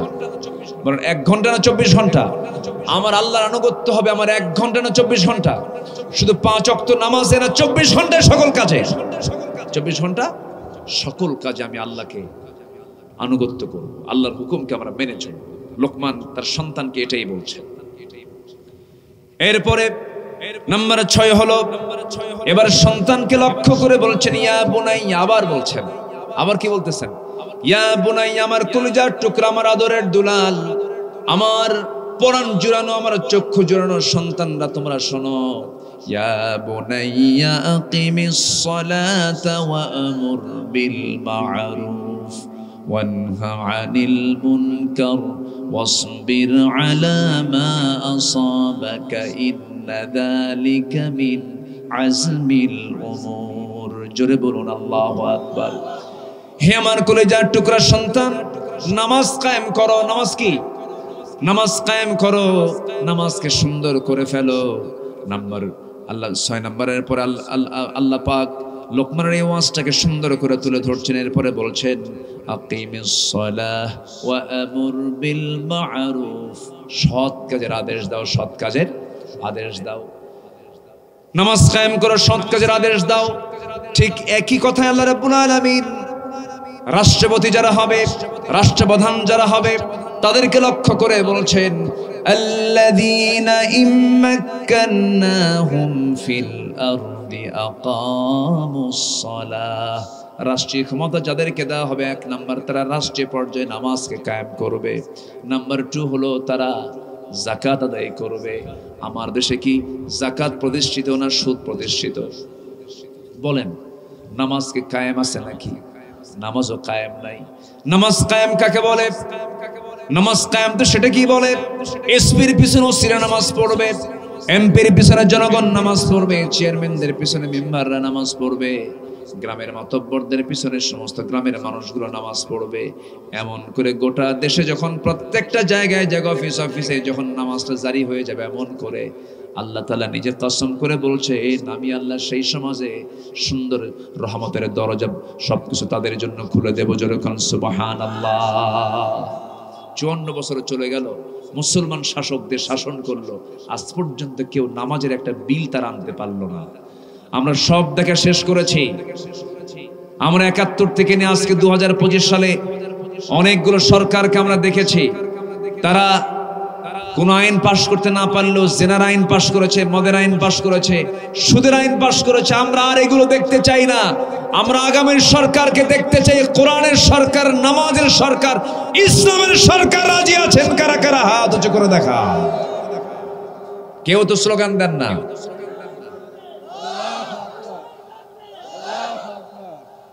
হাত নামা। চাচার ছাতা দেখে তো ভয় লাগে, কখন যে কি করে চাচা আল্লাহই জানে। খুব ভালো, খুব জোশওয়ালা মানুষ, খুব জোশওয়ালা, খুব স্পিরিট ভিতরে না? ভালো। বউটো আছে তো দাদা? কয়টা? কয়টা? আর কিচ্ছু? ও আচ্ছা, বুঝতে পারছি। না ঠিক আছে, ভালো। আপনাদের ভাষার মধ্যে অনেক সৌন্দর্য আছে, মাশাআল্লাহ। বলি আলহামদুলিল্লাহ। সম্মানিত ভাইয়েরা, আমার কথা কি কষ্ট পাচ্ছেন নাকি আপনারা? বলি আলহামদুলিল্লাহ। লোকমান তার সন্তানকে নসিহা করেছেন, উপদেশ দিয়েছেন কয়টা বলেন?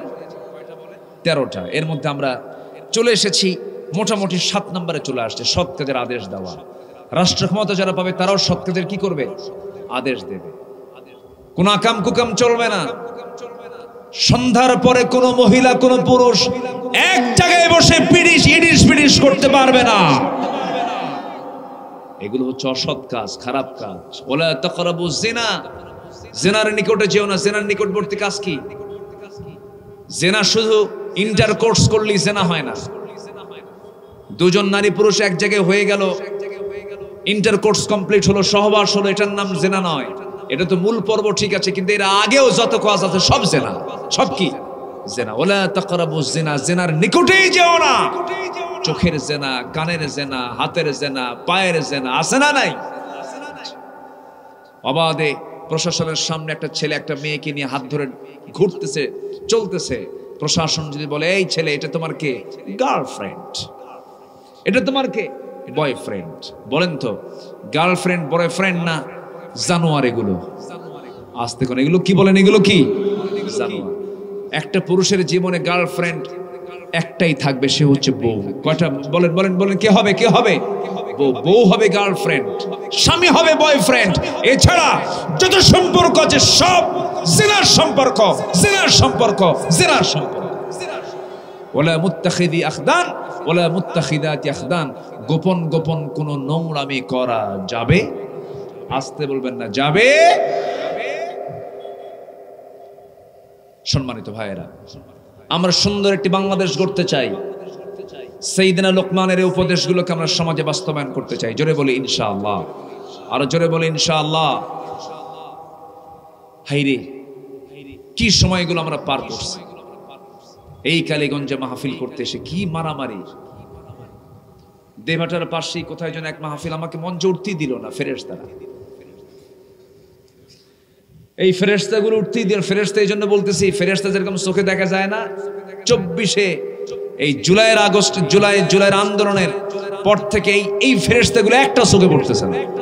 ওই যে কে যেন একটা গান গাইলো না সুন্দর করে, কই ফাইন করে গজলটা গাইলো। সব কেউ নাই, কোনো চেয়ারম্যান নাই, কিচ্ছু নাই, সব ফেরেশতা হয়ে গেছে। অনেক কিছু করেছে, থানার দালালি করেছে, নিরহ নিরাপরাধ 80 বছর, 85 বছর, 90 বছরের বুড়াকে পর্যন্ত তাদের নামে মামলা দিয়ে জেলখানায় তাদেরকে কষ্টের মধ্যে রেখেছে। অনেক অত্যাচার করেছে। আমাকে 2018 সালে আমার বাড়ি ঘেরাও করে আমাকে ধরে নিয়ে চলে গেল। বললো, হুজুর চলেন, ওসি সাহেব দাওয়াত দিচ্ছে আপনাদের, চা খাবার দাওয়াত। তো বললাম যে 250 পুলিশ নিয়ে আমার দাওয়াত দিতে আসছে। থানায় নিয়ে যাওয়ার পর ওসি সাহেব লজ্জা আমার চোখের সামনে আমার চোখে চোখ লাগাতে পারতেছে না। খুব লজ্জা পাচ্ছে। মানুষের তো একটা সেন্স থাকে যে এই লোকটাকে ধরে আনলাম, কি করি। শেষ পর্যন্ত বলে, হুজুর একটু মাফ করে দিয়েন, বদ্দুয়া দিয়েন না। কোনো উপায় নাই, কি করবো, চাকরি বাঁচান ফরজ, বাচ্চা কাচ্চা আছে। আমি বললাম ইমান বাঁচান তো নফল। মামলা যাচ্ছিল আরো কিছু যোগ টোক দিয়া প্রমোশন দিল, বোঝেন না? মামলা আরো যোগ দেওয়া মানে কি? প্রমোশন দিল, আরো প্রমোশন দিয়া পাসপোর্ট ভারী করিয়া আরো ভিসা লাগায় দিয়া থানা থেকে কোর্টে চালান দিয়ে দিল, হ্যান্ডকাপ পরালো। আমরা তো চুরি করি নাই। কোর্টের জজ আমার দিকে তাকায় চিনছে, জিব্বায় কামড় মেরে মাথা নিচু করে বলে, হাই রে, এমন ধারা দিছে যে ধারায় আমি যদি জামিন দিই আমার চাকরি শেষ। জামিন অযোগ্য মামলা দিয়া পাঠায় দিল জেলখানায়। ঢুকলাম, ঢুকেই দেখি এক বুড়া চাচা, 80 থেকে 85 বছর বয়স, আমার দিকে তাকায়া লম্বা একখান সালাম দিয়ে বলে, হুজুর আপনি জেলখানায় ঢুকছেন, খুব খুশি হলাম। তো বললাম, চাচা আপনি খুশি হলেন? জেলখানায় ঢুকলে কেউ খুশি হয়? বলতেছে, বাবা বহু ওয়াজ শুনি আপনার, কতদিন গেছি ওয়াজ শুনছি, কিন্তু কোনোদিন এত চেষ্টা করছে মুসাফা করব, একটু মন খুলে কিছু কথা বলবো, এই চান্স পাই নাই। আল্লাহ কত সুন্দর করে মিলাই দিছে। হুজুর জেলখানায় থাকেন, দোয়া করে। কি কথা কি বুঝতেছেন? পরে আমি বললাম, চাচা আপনার এই বুড়া বয়সে আপনি কোন অকাম করে জেলখানায় ঢুকলেন বলেন? চাচাকে, বাবা বোমা হামলা, বোমা হামলা। চাচা একদম খুব মানে ঠোঁটকাটা মানুষ, রসিক মানুষ, খুব মজা করে বললেন, আমি নাকি বোমা হামলা করছি। বাবা বলো তো, আমার এই 85 বছরের বুড়ার হাত দিয়া যদি বোমা মারতে যাই, হাত এই বোমা তো আমার মাথায় পড়ার কথা, আমি কেমনে বোমা মারব? এই সমস্ত কল্পিত নাটক করেছে তারা। শেষ পর্যন্ত তারা টিকতে পারে নাই, মামু বাড়ি দিল্লি গিয়ে পালায় আছে তারা।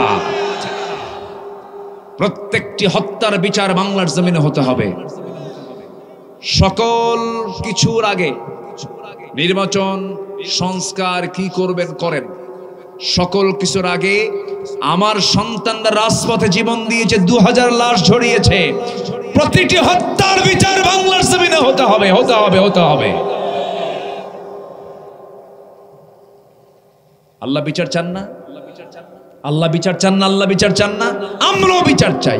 আল্লাহ বিচার চান, আমরাও বিচার চাই। কুতিবা আলাইকুমুল কিতাল ওয়া হুয়া কুরহুল লাকুম, আছে না? কি বলে? কুতিবা আলাইকুমুল কিসাস, আল্লাহ পাক কিসাসের বিধান দিয়েছেন। একজন মেরেছে তাকে মেরে ফেলো, চোখ তুলছে ওর চোখ তুলো, ওর হাত কাটছে ওর হাত কাটো। কি আছে? হ্যাঁ, কিসাসের হুকুম আছে না নাই বলেন? আল্লাহ পাক রোজার আয়াতের সাথে এই আয়াত দিয়ে দিয়েছেন, সিয়াম কুতিবা আলাইকুমুস সিয়াম, একই স্টাইলে কুতিবা আলাইকুমুল কিসাস। এটাকে আপনি বাদ দিবেন কেন? সম্মানিত ভাইয়েরা, অনেক কথা একটু একটু করে সব দিক থেকে একটু একটু করে বলতেছি। আমি খুবই খুশি যে কোনো লোকের কোনো ওঠা বসা নেই, নড়াচড়া নেই, খুব কি সুন্দর পিন পতন হয়ে, কোরআনের শ্রোতা হয়ে, কোরআনের ছাত্র হয়ে আমরা সবাই মনোযোগ দিয়ে শুনছি। বলি আলহামদুলিল্লাহ, জোরে বলি আলহামদুলিল্লাহ। আমার বন্ধুগণ, নাম্বার 8 হলো অসৎ কাজের বাধা দেওয়া। নাম্বার 9 হলো, বাবারা শোনো, অসবির আলা মা আসাবাক, বিপদে ধৈর্য ধরতে হবে বাবা। বিয়ে শাদী করবা, ধৈর্য ধরবে। ব্যবসা বাণিজ্য করবে, ধৈর্য ধরবে। মানুষ কোনো কথা, কটু কথা বলবে, ধৈর্যের পরিচয় দিবে বাবা। মানুষের সঙ্গে তর্কে জড়াবে না।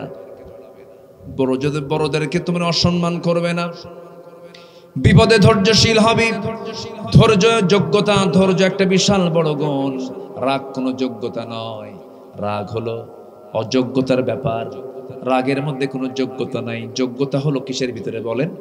ধৈর্যের ভিতরে। ধৈর্য আনবো আমরা, দেখবেন রাগের মেজাজের ভারসাম্যহীন হয়ে দেখবেন কি সুন্দর সুখের সংসার। গত পরশুদিন একজন ফোন দিয়েছে আমাকে, মনে হয় মেবি জার্মানি থেকে আমাকে একজন ফোন দিয়েছেন। ফোন দিয়ে বলে, হুজুর দিন রাত আমি আপনার আলোচনা শুনি, আমি আপনার খুব ভক্ত, আমি নামাজও পড়ি, তাহাজ্জুদও পড়ি হুজুর, আমার বউটাও ভালো, কিন্তু কি যেন একটা রাগ আমার মাথায় চাপলো হুজুর, খুব খেপে গেছি, রেগে গেছি। হঠাৎ করে বউকে লক্ষ্য করে তালাক দিয়ে ফেলছি। বললাম কেমন কি বলছেন বলেন? কোন জনের তালাক দিছেন? তালাক নামে আল্লাহ রাব্বুল আলামিন একটা সূরা নাযিল করে দিয়েছেন, সূরা তালাক। আপনি কি তালাক পদ্ধতি অবলম্বন করেছেন? বলেন হুজুর দেরি করি নাই। তালাক দেওয়ার সিস্টেম হলো তিন তুহুরে পবিত্র অবস্থায় তালাক দিতে হবে। তালাকটা দিতে হবে তিনটার সময়, তিনটা টাইমে দিতে হবে। আবার তালাকের আগে বৈঠকে বসতে হবে। কত সিস্টেম আছে, পদ্ধতি আছে, আল্লাহ পাক সম্পূর্ণ বলে দিয়েছেন। কারণ এই তালাকের এই অপশনটা আল্লাহ রাব্বুল আলামিন এই জন্য রেখেছেন, কারণ স্বামী স্ত্রীর সম্পর্ক দীর্ঘদিনের সম্পর্ক, বনিবনাট নাও হতে পারে, সমস্যা হতেই পারে, হতে পারে না, হতে পারে। আল্লাহ পাকের কাছে তালাক কিন্তু পছন্দের কোনো কাজ নয়, এটা নিকৃষ্ট একটা হালাল, নিকৃষ্ট কিন্তু হালাল, কিন্তু অপছন্দনীয়, এটা অসুলহু খায়র। কিন্তু আজকের সমাজে বহু পরিবার আছে তালাক দেওয়ার পরও সংসার করে খায়, মানে জেনা করে খায়। আছে কিনা বলেন? বিভিন্ন গ্রামে গঞ্জে দেখবেন কিছু কিছু পুরুষ আছে মুখের মধ্যে তালাক প্রায় নিয়ে আসে। একদিন এক মহিলা আমার ফোন দিয়ে বলে, হুজুর আমার স্বামী আমার সকালেও তালাক দেয়, বিকেলেও তালাক দেয়, আমি কি আসি না নাই? কোন এটা একটা কোনো কথা? আমার বলে, হুজুর আমার স্বামী না সকালেও তালাক দেয়, বিকেলেও তালাক দেয়, আমি কি আসি না নাই? এগুলো কি ধৈর্য না রাগ? বলেন বলেন বলেন বলেন বলেন, ধৈর্য না রাগ? রেগে যাবেন তো সব শেষ হয়ে যাবে, ধ্বংস হয়ে যাবে। আজকে পলাশ সাহা নামে এক হিন্দু এএসপি, একজন পুলিশ কর্মকর্তা, পুলিশ সাহা কি পলাশ সাহা, একজন হিন্দু কর্মকর্তা সুইসাইড করেছে, আত্মহত্যা করেছে। এটা কি ধৈর্য? আস্তে, এটা কি ধৈর্য? বলে তুলকু বিআইদিকুম, তুমি তোমার নিজের জীবনকে নষ্ট করে ফেললা। যে ব্যক্তি আত্মহত্যা করবে, যা দিয়ে সে আত্মহত্যা করবে তা দিয়ে আল্লাহ পাক তাকে আবার শাস্তি দিবেন। আত্মহত্যা মুসলমান করতে পারে না, নিজের জীবনকে নাশ করতে পারে না। আপনার চোখকে আপনি নষ্ট করতে পারবেন না, আপনার হাতকে আপনি নষ্ট করতে পারবেন না, আপনার জীবনকে আপনি নষ্ট করতে পারবেন না। চিকিৎসার প্রয়োজন চিকিৎসা নিচ্ছেন না, এটার জন্য আল্লাহর আদালতে আপনাকে জবাবদিহি করতে হবে। কি কথা কি বুঝতেছেন? এটা কাট দেওয়া, বলেন এটা কাট দেওয়া। এটাকে নষ্ট করা যাবে না, কখনো নষ্ট করা, যত্ন নিতে হবে। স্ত্রী নেবে স্বামীর যত্ন, স্বামী নেবে স্ত্রীর যত্ন। স্বামীর জন্য স্ত্রী সাজবে, আবার স্বামী তার স্ত্রীর জন্য সুন্দর করে দুর্গন্ধ কাপড় চোপড় পরে সামনে যাবে নাকি? হ্যাঁ, সাজবে। এটা হক, এটা অধিকার। রাগারাগি করা যাবে না, কখনো খেপে যাওয়া যাবে না। স্বামী রেগে গেছেন, বউটাকে ধৈর্যের পরিচয় দিতে হবে। দুইজনে খেপে গেলে আগুন লেগে যাবে। স্বামী খেপলে স্ত্রী থেমে যাবে, স্ত্রী খেপলে পরে স্বামী থেমে যাবে। এই কথাগুলো কি দরকার আছে না ভাই? বলেন তো। দরকার আছে। অসংখ্য সংসার ভেঙে যায়, তালাক দিয়ে ফেলে আবার সংসার করে জেনা হয়ে যায়। আমি সবার কাছে অনলাইনের মধ্য দিয়া ভার্চুয়াল সহ যারা বসে আছেন সবাইকে আমি উদাত্ত আহ্বান জানাবো। একটা পরিবার হলো একটা রাষ্ট্রের গুরুত্বপূর্ণ একটা জায়গা। এই জায়গাকে আপনি শান্তিময় করে ফেলুন। ইসলাম দিয়ে পরিবারটাকে সুন্দর করে সাজিয়ে নেন। বউটাকে বোরকা পরায় দেন, বউটাকে পর্দার মধ্যে রেখে দেন, ধৈর্যের পরিচয় দিন। সন্তানের মা সে, এই সময় আপনি তাকে সম্মান করুন। একটা নারী তার বাপ ছেড়ে, মা ছেড়ে, ভাই ছেড়ে, বোন ছেড়ে, একটা সম্পন্ন সংসার ছেড়ে দিয়া বাপ মার সব কিছুর মায়া মহব্বত ছেড়ে সারা জীবনের জন্য আপনার কাছে চলে আসে। একটাবার ভেবে দেখেন তো, সে মেহমান না আপনি মেহমান? সেই তো মেহমানের মতো আপনার কাছে চলে আসছি। জীবন যৌবন আপনার কাছে উজাড় করে দিল, আপনি তাকে ধমক দিয়া মেরে দিলেন, তালাক মেরে দিলেন, তাকে মারলেন, শাসালেন। না না, এটা ভদ্রতার বিষয় নয়, এটা আপনার জন্য আচরণের জন্য সম্পূর্ণ খেলাফ কাজ। এই সমস্ত কাজগুলো করা যাবে না। রাসূল বলেছেন, যে স্বামী তার বউয়ের কাছে ভালো সেই বউ, যে স্বামী তার বউয়ের কাছে ভালো সেই বান্দা আল্লাহর কাছে ভালো। আবার যে স্বামীটা তার, যে স্ত্রী তার স্বামীর কাছে ভালো সেই বান্দি আল্লাহর কাছে ভালো। যেরকম সুবহানাল্লাহ। নবীজি কখনো খেপতেন না। আমার নবীজির বউকে একটা না একাধিক? বলেন, আমার রাসূল কি বউকে একজন ছিল না একাধিক ছিল? চাচার কয়টা বললেন? আরে বাবা, চাচা খুব ভালো তো। চাচা সবার, আমি দেখছি এর আগে, আমি দেখছি তো আপনাকে। চাচা সব মাহফিলে যায়। হ্যাঁ, আর দেখেন 4-5টা মাহফিলের নাম বলে ফেলছে মাশাআল্লাহ। ওয়াসাবিকুন আস-সাবিকুন, আল্লাহ আপনাকে কবুল করুন, জোরে বলে আমিন। চাচা ভালো, কিন্তু বউ মাত্র একটাই ভালো, একটাই ভালো, ফাওয়াহিদাতান, একটাই যথেষ্ট।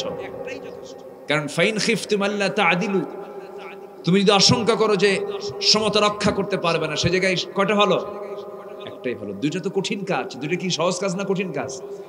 রাসূল বলেছেন যদি কেউ দুই স্ত্রী তার কিন্তু সমতা রক্ষা করতে পারে না, কিয়ামতের দিন ওই স্বামীকে আল্লাহ রাব্বুল আলামিন গোশত ছাড়া, চামড়া ছাড়া, হাড্ডি সার দেহ না আখিরাতে তুলবে।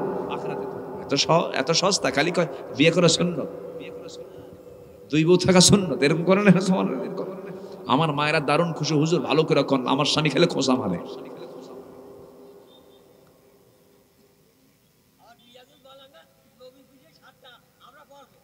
কাম সারছে দেখছেন? হ্যাঁ জি ঠিক আছে, মাশাআল্লাহ। আল্লাহ যদি জায়েজ করেন, সেখানে কি নাজায়েজ করার কোন অধিকার কারো আছে? আমার রাসূল তো করেছেন, ঠিক আছে আমি বলতেছি। দেখেন রাসূল করেছেন, তার চরিত্র দেখেন। আমার নবীজির সামনে 4 স্ত্রী, কয় স্ত্রী বলেন? 4 স্ত্রী। 4 স্ত্রী কেউ টের পায় নাই রাসূল কাকে সবচেয়ে বেশি ভালোবাসেন। 4 স্ত্রী সে নবীর কাছে এসে বলছেন, হুজুর আপনার মুখই শুনতে চাই, কি শুনতে চাও বলো, তোমরা বলো। হুজুর আপনি বলবেন, আপনি 4 জনের মধ্যে আপনি কাকে সবচেয়ে বেশি ভালোবাসেন? বলেন তো প্রশ্নটা সহজ না জটিল? খালি জটিল না মহা জটিল? বলেন শুধু জটিল মহা জটিল? আমার নবীজি বললেন, যে প্রশ্ন তোমরা আমাকে করে ফেলেছো, এই প্রশ্নের জবাব দিতে আমার সময় লাগবে, আগামীকালকে সকালে দেবো, যাও তোমরা চলে যাও। 4 জনকে পাঠায়া দিলেন। সন্ধ্যা যখন হয়ে গেছে, অন্ধকার, আমার নবীজি প্রথমে আম্মা জান আয়েশার ঘরে ঢুকলেন। তার ঘরে ঢুকে সালাম দিয়ে বলছেন, আয়েশা আমি তোমাকে দারুণ লাইক করি, দারুণ পছন্দ করি, আমি তোমাকে 2টা খেজুর দিয়ে গেলাম, এবং তোমাকে আমি পছন্দ যে করি, আর লুকায় লুকায় যে 2টা খেজুর দিয়ে গেলাম, এই তথ্য যেন কোনো স্ত্রীর কানে না যায়। আর কাচ্চা হুজুর আমি কাউকে বলবো না। আরো 2টা খেজুর নিলেন, দ্বিতীয় স্ত্রীর ঘরে গিয়ে একই কথা বললেন, তৃতীয় স্ত্রীর ঘরে গিয়ে 2টা খেজুর দিয়ে একই কথা বললেন। সমানভাবে 4 স্ত্রী ঘরে গিয়ে একই কথা বলে 2টা করে খেজুর দিয়ে চলে আসলেন। আর বললেন, শোনো খবরদার কোন স্ত্রীর কানে যেন এই তথ্য না যায়, এই খবর যেন না যায়, 2টা খেজুর তোমাকে দিয়ে গেছে, আমি তোমাকে ভালোবাসি। পরের দিন সকালবেলা বুক ভরা আশা নিয়ে 4 জন একসঙ্গে চলে গেছেন নবীর কাছে। হুজুর আপনি আজকে জানাতে চেয়েছেন কাকে সবচেয়ে বেশি ভালোবাসেন। রাসূল বলছেন, গত রাত্রিতে আমি যার ঘরে 2টা খেজুর লুকায় দিয়ে আসছি, আমি তাকেই সবচেয়ে বেশি ভালোবাসি। যা জোরে বলি সুবহানাল্লাহ। কি কথা ক্লিয়ার? সমতা রক্ষা করতে হবে। আমার ভাইয়েরা, অনেক কথা একটু একটু করে বললাম, বিপদে ধৈর্য ধরবো আমরা। ম্যারেজ লাইফ, দাম্পত্যময় জীবন মানে সমঝোতার জীবন। ওই পুলিশ কর্মকর্তা পলাশ সাহা দুনিয়া থেকে বিদায় নিয়েছে, ছোট্ট একটা চিরকুটে কিছু লেখা লিখে গেছে। সে বলেছে, স্বর্ণগুলো বউকে দিয়ে দিবা, স্বর্ণগুলো বউকে দিবা, আর সম্পদগুলো সব মাকে দিয়ে দিবা, আর ভাইদের উপরে দায়িত্ব দিলাম, ভাইরা যেন আমার মাকে দেখে। তাহলে এখন চিন্তা করে দেখেন, এখানে সম্পদ নিয়ে কাড়াকাড়ি আছে না নাই? কাড়াকাড়ি আছে। বউয়ের সঙ্গে পড়ে নাই, মায়ের সঙ্গে পড়ে নাই, জীবনটাকে সুন্দর করে সাজিয়ে গুছিয়ে একজন বিসিএস ক্যাডার ভদ্রলোক, যদিও সে হিন্দু হোক না কেন, মানুষ তো, সে কি মানুষ না? তার তো একটা জীবন আছে। কেউ কারো জীবনকে তো কখনো ধ্বংস চায় না, ধ্বংস কামনা করতে চায় না। এই পুলিশ সাহা জীবনটা দিয়ে দিল, ধৈর্য না রাগ? বলেন বলেন বলেন বলেন বলেন বলেন, ধৈর্য না রাগ? লস কখনো করা যাবে না এটা। স্বামী খেপে গেছে, স্ত্রী থেমে যাবে। বাপ মা যদি আপনি দেখেন বাপ মা কোনো রাগারাগি করছেন, আপনার সামনে গিয়ে দাঁড়াবেন, বাবা রাগারাগি করো না, ম্যানেজ করে ফেলবেন, সুন্দর করে বলে ফেলবেন। কোথাও আপনি বসে গেছেন, মারামারি লেগেছে, ওই লোকটা, ওই 2 জন লোকের মধ্যে সেই লোকটাই সবচেয়ে উত্তম, যে ধৈর্যের পরিচয় দিয়ে দাঁড়িয়ে থেকে বসে গেছে। ছাড় দিয়েছে যে আল্লাহ রাব্বুল আলামিন ধৈর্যশীলের সাথে আছেন। আল্লাহু আকবার বলেন। আমি রাগের সাথে নাই, আমি কার সাথে আছি? ধৈর্যের সাথে আছি। আমার নবীজি প্রতিশোধ পরায়ণ ছিলেন না ক্ষমাশীল ছিলেন? বলেন বলেন বলেন বলেন, কি ছিলেন? ক্ষমাশীল ছিলেন। এই 16 বছরে যারা ক্ষমতায় ছিল তারা কি প্রতিশোধ পরায়ণ ছিল না ধৈর্যশীল ক্ষমাশীল ছিল? বলেন বলেন বলেন, এই 16 বছর ওরা কি নিছে? বাপের কিসের? বাপ মরছে 50 বছর আগে, সেই যদি বিচার বাংলার জমিনে হয়, টাটকা সন্তানরা শহীদ হয়েছে, তাদের বিচারও হতে হবে।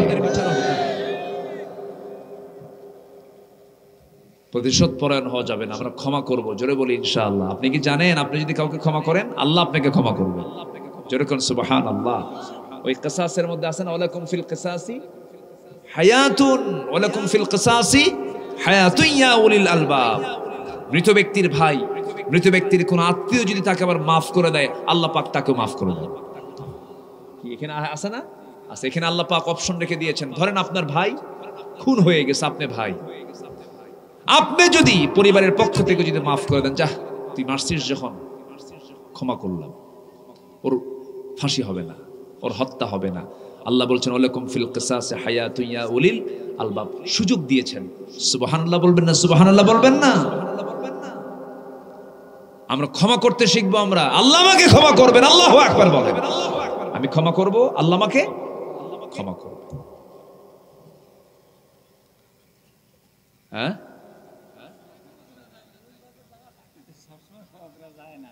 আমি তো বলতেছি, আমি তো বলতেছি, সমস্যা নাই তো। আলহামদুলিল্লাহ, আলহামদুলিল্লাহ বলেন।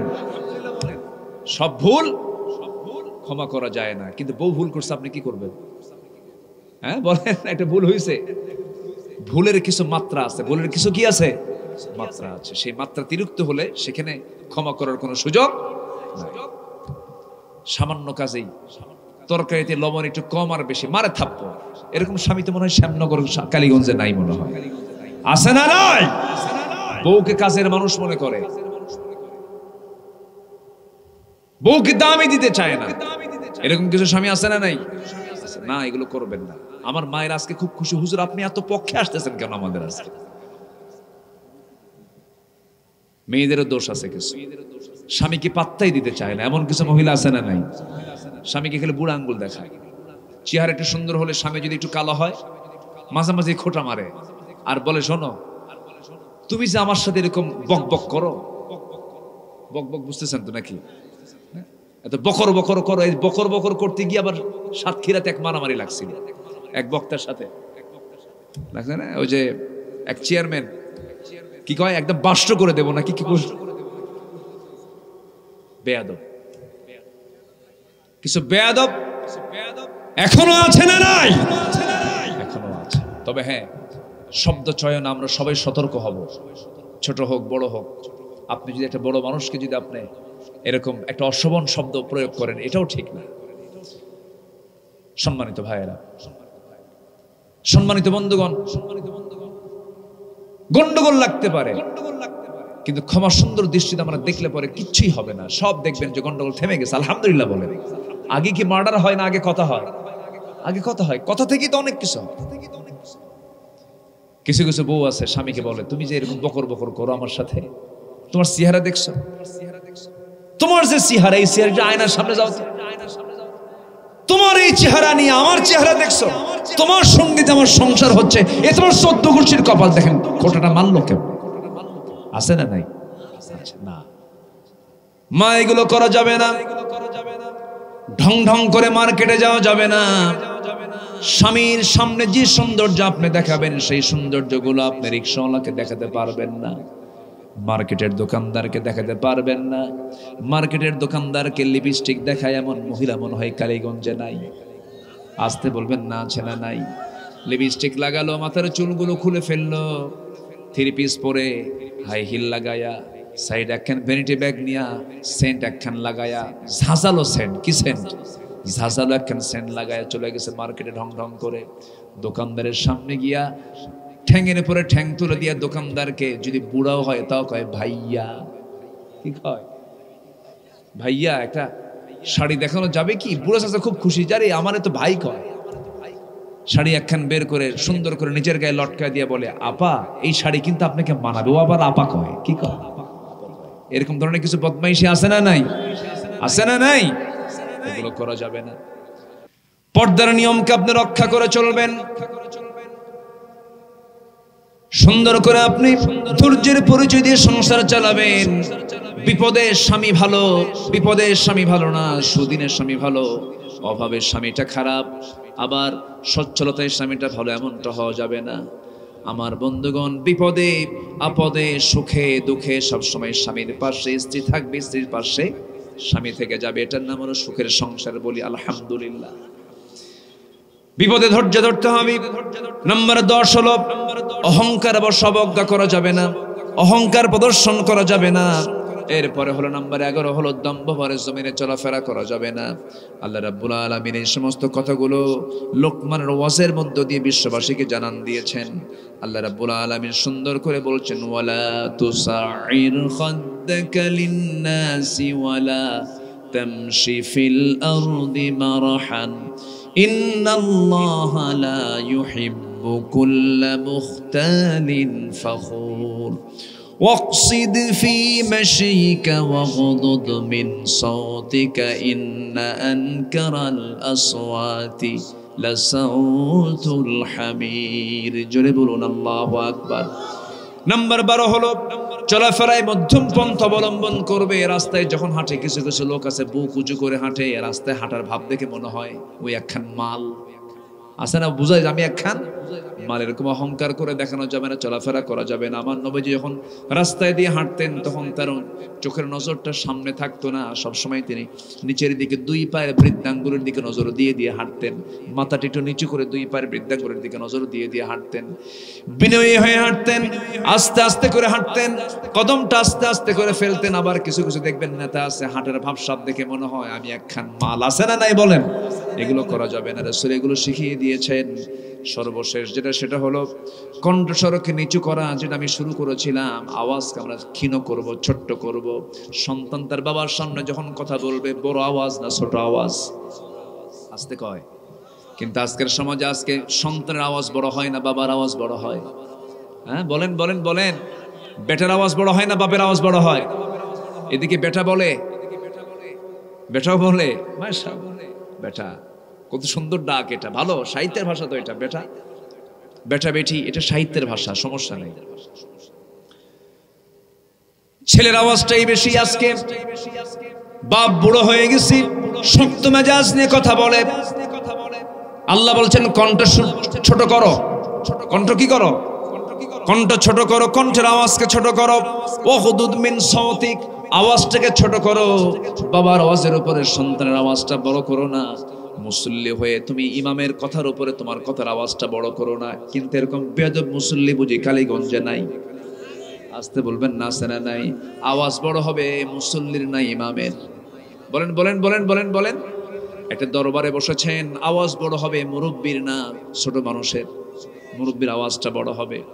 কিন্তু আজকের সমাজে আমরা লক্ষ্য করে দেখি, আওয়াজগুলো সব ছোটদের বড় হয়ে গেছে। মুরব্বিকে এক ধমক দিয়ে বলে, চাচা আপনি বোঝেন কিছু, কসু বোঝেন। এরকম আছে না নাই?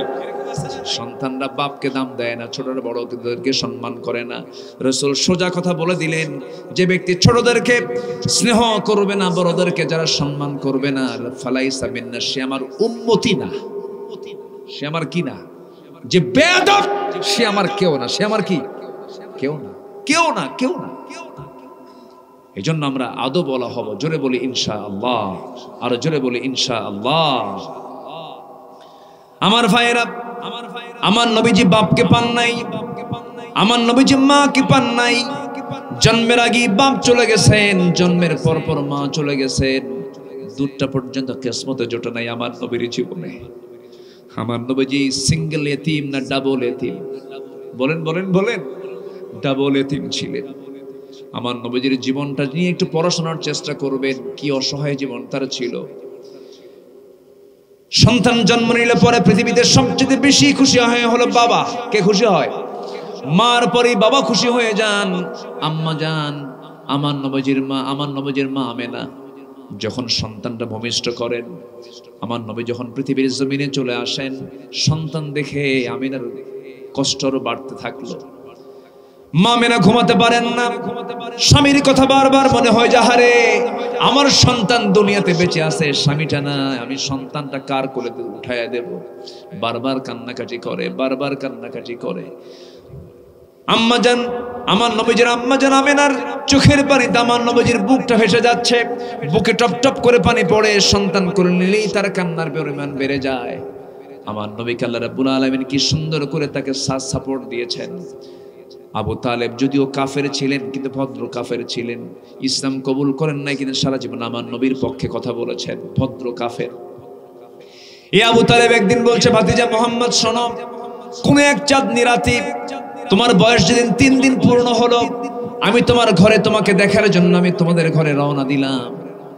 দরজা দিয়ে ঢুকলাম ভিতরে, তোমার মা তোমার কাছে নাই, তোমাকে খোলা আকাশের নিচে, চাঁদনি আকাশের নিচে বসায় রেখেছে।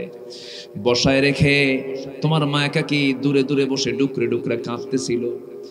কিন্তু ভাতিজা মোহাম্মদ, আমি সেই সময়, তুমি 3 দিনের শিশু, আমি সেই সময় দেখতে পেলাম তুমি একাকি সেখানে শুয়ে আছো, হাত পান গুলো নড়াচড়া করতেছো। তোমার ডান হাতটা যখন নড়ায়, যখন বাম দিকে নিয়ে আসো, আকাশের চাঁদ আমি দেখলাম বাম দিকে চলে আসলো। যেরকম সুবহানাল্লাহ। তোমার হাতটা যখন, বাম হাত যখন ডান দিকে চলে গেল, আকাশের চাঁদটাও ডান দিকে চলে গেল। দুটো হাত নিয়ে যখন নিচের দিকে টান মারলে, তোমার চাঁদটা তোমার কাছাকাছি চলে আসলো। আমি কি ভুল দেখছি নাকি? আমার নবীজি বলছেন, চাচা যা দেখেছেন ঠিক দেখেছেন, কারণ আমার মা আমাকে টাইম দিতে গিয়ে আমার মার কষ্ট বেশি হয়ে যায়। স্বামী মরে গেছে, স্বামীর কথা বারবার মনে হয়ে যায়, এই জন্য আমাকে কোলে নিতে পারে না। আমি নিঃসঙ্গ ছিলাম, আমাকে সঙ্গ দেওয়ার মতো কেউ ছিল না। চাঁদনি আকাশের নিচে আমার আম্মা আমাকে শুয়ে রেখেছেন, আমি একাকি, আমি যেন কষ্ট না পাই, এই জন্য আল্লাহ রাব্বুল আলামিন আমার জন্য আকাশের চাঁদটাকে আমার জন্য খেলনা বানাইয়া দিয়েছিলেন। জোরে বলে সুবহানাল্লাহ, আরো জোরে বলে সুবহানাল্লাহ। সেই নবী বলেন, আমি মাকে পাই নাই, মার সঙ্গে খারাপ আচরণ করো না, নামাজটাকে ঠিক মতো আদায় করো। তুমি কি জানো তোমার নামাজ তোমাকে জান্নাতে নিয়ে চলে যাবে? সময় মতো নামাজটা পড়ো, সময় মতো সুন্দর করে সালাতে দাঁড়ায়া যাও। ইন্নাস সালাতা কানাত আলাল মুমিনিনা কিতাবাম মাওকুতা।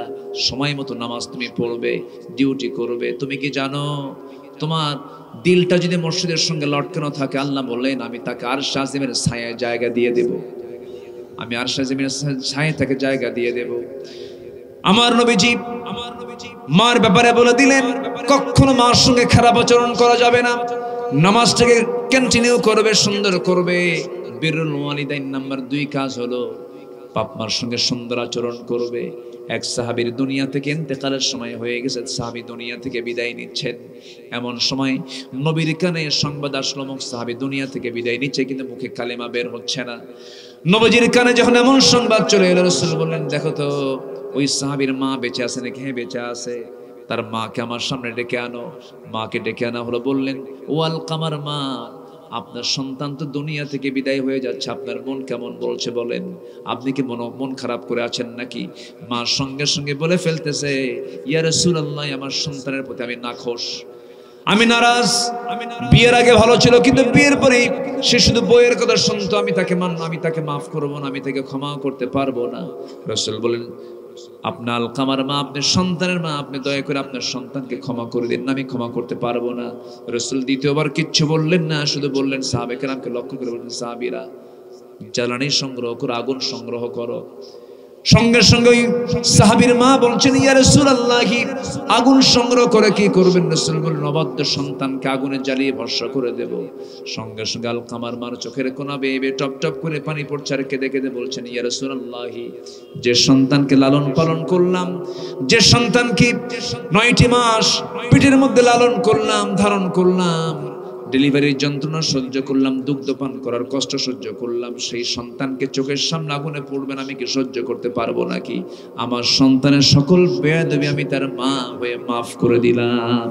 ওই দিক থেকে ওই সাহাবীর কণ্ঠ থেকে বের হচ্ছে, আশহাদু আল্লা ইলাহা ইল্লাল্লাহ। বাপ মা গুরুত্বপূর্ণ একটা জায়গা। আমার নবীজি মেরাজে গেছেন, এক সাহাবীর কণ্ঠ রাসূল শুনতে পেলেন। নবীজি দুনিয়াতে এসে বলছেন, নোমান রে, জান্নাতের মধ্যে ঘুরে আসলাম, কিন্তু সেই জায়গায় তোমার কণ্ঠ শুনতে পেলাম, এর কারণটা কি? সাহাবী বলছেন, ইয়া রাসূলুল্লাহ, এই দুনিয়াতে আল্লাহর পরে আর আপনি রাসূলের পরে সবচাইতে আমি যাকে সবচাইতে বেশি সম্মান করি, আমার মা আমার বাবাকে আমি সম্মান করি। রাসূল বলছেন, এই আমলের কারণে আল্লাহ রাব্বুল আলামিন তোমার কণ্ঠ আমার কানে আল্লাহ রাব্বুল আলামিন ঢুকায় দিয়েছেন। জোরে বলেন সুবহানাল্লাহ। সাইয়্যিদিনা বেলালের কণ্ঠ শুনতে পেলেন। রাসূল বলছেন, বেলাল, জান্নাতের মধ্যে ঘুরতে নিয়ে আমি তোমার পায়ের আওয়াজ শুনতে পেলাম, তোমার কণ্ঠের আওয়াজ শুনতে পেলাম, কারণটা কি বলো তো? সাইয়্যিদিনা বেলাল বলেন, হুজুর, আমার ব্যক্তিগত কিছু আমল আছে, সে আমলের মধ্যে এক নম্বর আমল হলো, যখন আমার ওযু চলে যায় সঙ্গে সঙ্গে ওযু বানাই না, আমি ওযুর উপরে থাকি, আর ওযু যখন করি সঙ্গে সঙ্গে 2 রাকাত নফল নামাজ পড়ি। জোরে কোন সুবহানাল্লাহ, জোরে কোন সুবহানাল্লাহ। তাহলে এখানে নামাজও আছে, বাপ মাও আছে, নামাজও আছে, বাপ মাও আছে। আইয়ুল আমালি হাব্বু ইলাল্লাহ, আল্লাহর কাছে সবচাইতে প্রিয় কাজগুলো কি কি? রাসূল বললেন 3টা নেক আমল। নাম্বার 1 হলো নামাজ আদায় করা ঠিক মতো। নাম্বার 2 হলো বাপ মার সঙ্গে সুন্দর আচরণ করা। আমার বন্ধুগণ, আমার দেশে বৃদ্ধাশ্রম গড়ে উঠেছে, এটা বড় বড় কপাল আমাদের। আমার দেশে বৃদ্ধাশ্রম কেন গড়ে উঠবে? আমেরিকায় স্বাভাবিক, আমেরিকায় কোন মায়ের কোন সন্তান, এটা অনেকে, কোন বাবার কোন সন্তান কেউ জানে না। সন্তান তার বাবার পরিচয় নাই, সেখানে বৃদ্ধাশ্রম গড়ে উঠতে পারে। কিন্তু বাংলার জমিন এমন কি পরিচয় আছে নাকি? বলেন, পরিচয় ছাড়া কোনো সন্তান আছে নাকি? না। এই দেশে তো বৃদ্ধাশ্রম পছন্দনীয় নয়, এই দেশে এটা মানানসই নয়। কিন্তু নিজের চোখে দেখে এসেছি, নিজের চোখে ধরা পড়েছে। আমি দেখেছি গাজীপুরে কিছু কিছু বৃদ্ধাশ্রম গড়ে উঠেছে, সেখানে কোনো ডাক্তার, সেখানে কোনো আলেম ওলামা, কোনো হাফেজের বাপ মা সেখানে থাকে না। সেখানে যা কিছু আমি দেখেছি, যারা দিন শিক্ষা অর্জন না করেছে সেই সমস্ত সন্তানদের বাপ মা সেখানে বৃদ্ধাশ্রমে রেখে আসছে। একজনকে প্রশ্ন করলাম, মা, আপনি বুড়া বয়সে এই জায়গায় কেন? আপনি কোথায় বাড়ি আপনার? বনানী। আপনার ছেলে কি করে? বড় ডাক্তার। আরেকজন বৃদ্ধ চাচাকে প্রশ্ন করলাম, বললাম, চাচা, আপনি এই জায়গায় কেন? বললেন, আমি একজন বড় কর্মকর্তা ছিলাম, বড় অফিসে আমি কর্মকর্তা ছিলাম, অবসর হয়ে গেছে। সন্তানগুলো কি করে? বাবা, আমার সন্তান বড় কর্মকর্তা, কিন্তু আমাকে দেখার সময় পায় না, বাড়ি ধারায় বাড়ি আমার। এই করে আমি যতটুকু জরিপ করে দেখেছি, সেই জায়গায় যে সমস্ত বুড়া মানুষগুলোকে রেখে আসছে, সেই সন্তানগুলোকে দিন শেখায় নাই, কোরআন শেখায় নাই, সেই সমস্ত সন্তানগুলো সেখানে বাপকে রেখে আসছে। আমি চ্যালেঞ্জ ছুড়ে দিলাম, শুধু বাংলাদেশ নয়, গোটা পৃথিবীর যে প্রান্তেই যান না কোনো বৃদ্ধাশ্রমে কোনো আলেম, কোনো হাফেজের কোনো বাপ মাকে সেই বৃদ্ধাশ্রমে পাবেন না। আসতে কোন কেন পাওয়া যাবে? পাওয়া যাবে না। এই জন্য সন্তানগুলোকে শিক্ষাদানের ক্ষেত্রে দ্বীনি শিক্ষা দেওয়ার দরকারও আছে না নাই? আসতে বলবেন না, আছে না নাই? আছে। নাম্বার 3 হলো রাসূল 1 নাম্বার বলেন নামাজের কথা, নাম্বার 2 বললেন বাপ মার কথা। আজকের সমাজে বাপ মা বড় অবহেলিত। আপনি গ্রামে গ্রামে খোঁজ নেন, বাপ মা ডুকরে ডুকরে কাঁদে। কার কাছে বলবে? সন্তানদের কথা বলতে পারে না। শিক্ষিত সন্তান, এমএ পাস করেছে, ডিগ্রি পাস করেছে, চাকরি বাকরি সব আছে, কিন্তু বাপ মার সঙ্গে নাফরমানি করে, খারাপ আচরণ করে। আপনি কি জানেন গোটা দুনিয়ার সমস্ত আমল আপনি করে শেষ করেছেন, বাপ মা নারাজ, আপনাকে জাহান্নাম যেতে হবে।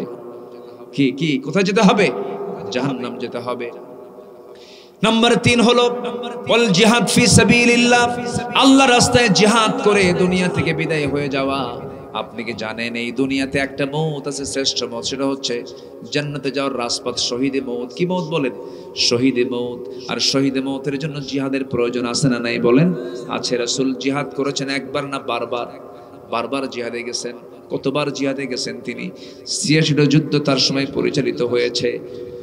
জিহাদের ময়দানে তিনি অংশগ্রহণ করেছেন, রক্ত ঝরিয়েছেন, শরীর থেকে অঙ্গগুলো ভেঙে গেছে, দাঁত ভেঙেছে, মাথার মধ্যে লোহা ঢুকেছে, দেহের মধ্যে লোহা ঢুকেছে, অসংখ্য পাথরের ক্ষত চিহ্ন নবীর দেহকে স্পর্শ করেছে।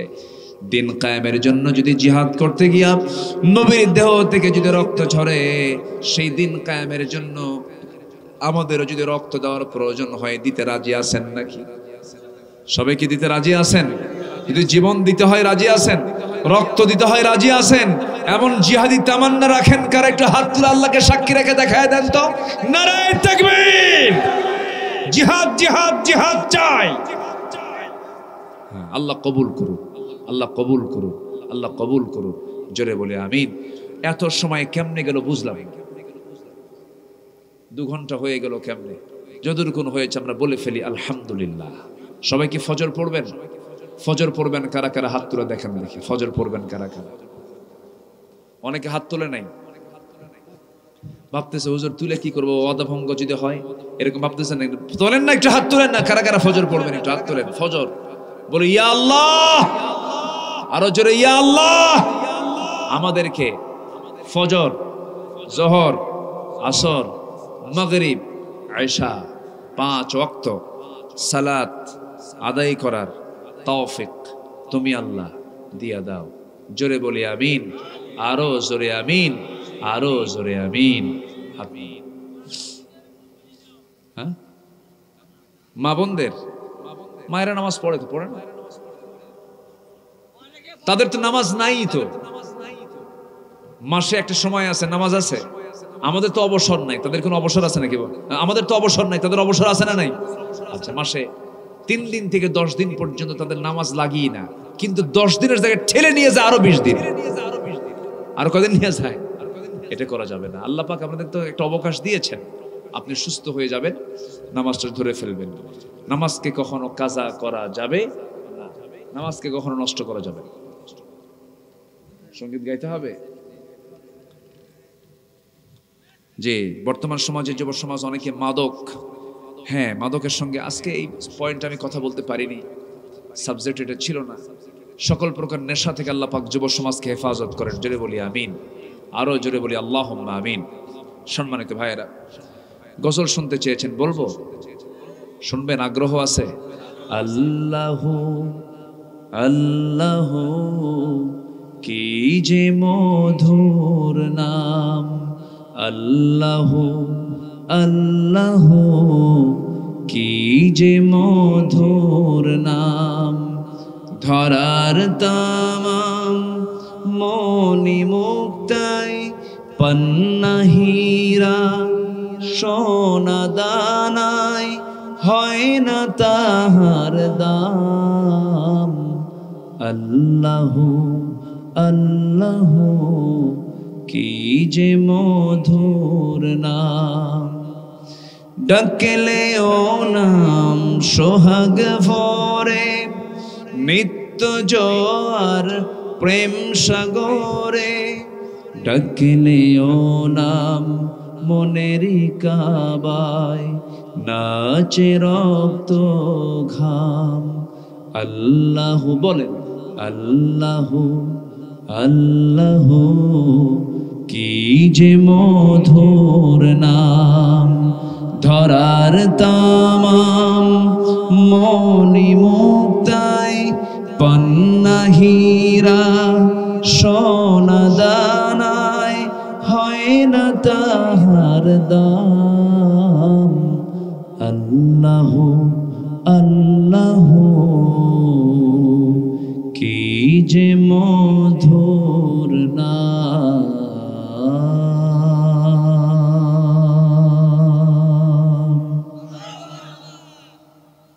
জি, আমরা এখন দোয়া করি। আমরা চাইবো কার কাছে বলুন তো? আচ্ছা, মাশাআল্লাহ।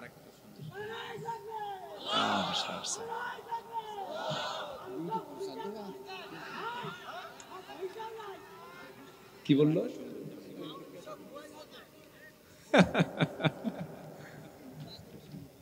না চাচা যে হঠাৎ করে যাওয়ার ধমকিত ভাই, এটাতে সমস্যা না। চাচা আজকে ওয়াজ আমার বের করছে গেছে, আলহামদুলিল্লাহ। জি, আবার শোনাবো? হ্যাঁ, কি শোনাই? পৃথিবী আমার, পৃথিবী আমার আসল ঠিকানা নয়। মরণ একদিন মুছে দেবে সকল রঙিন পরিচয়। পৃথিবী আমার আসল ঠিকানা নয়। মিছে মানুষের বন্ধন, মিছে মায়া স্নেহ প্রীতি ক্রন্দন, ঠিক কিনা? মিছে মানুষের বন্ধন, মিছে মায়া স্নেহ প্রীতি ক্রন্দন, মিছে দুদিনের মিছে পরিচয়, মিছে দুদিনের মিছে মানুষের, ভুলে গেলাম, মিছে মানুষের দুদিনের পরিচয়, মিছে দুদিনের পরিচয়। পৃথিবী আমার আসল ঠিকানা নয়, মরণ একদিন মুছে দেবে সকল রঙিন পরিচয়।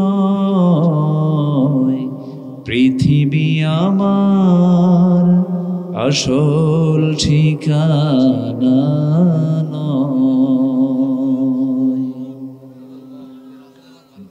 রাসূল আমার ভালোবাসা, এত গজল কিন্তু কোথাও গাই না, বারবার বলতেছে রাসূল আমার আলো আশা, রাসূল আমার প্রেম বিরহের মূল আলোচনা, রাসূল আমার কাজে কর্মে অনুপ্রেরণা, রাসূল আমার ভালোবাসা, রাসূল আমার আলো আশা, রাসূল আমার প্রেম বিরহের মূল আলোচনা, রাসূল আমার কাজে কর্মে অনুপ্রেরণা। যখন দারুণ দুঃখ নামে আমার জীবন জোড়ে, বিপদ আপদ মুসিবতে মরি পুড়ে পুড়ে, তখন তোমার শৈশব কৈশোর যোগায় সান্ত্বনা, রাসূল আমার কাজে কর্মে অনুপ্রেরণা, রাসূল আমার ভালোবাসা, রাসূল আমার আলো আশা, রাসূল আমার প্রেম বিরহের মূল আলোচনা, রাসূল আমার কাজে কর্মে অনুপ্রেরণা।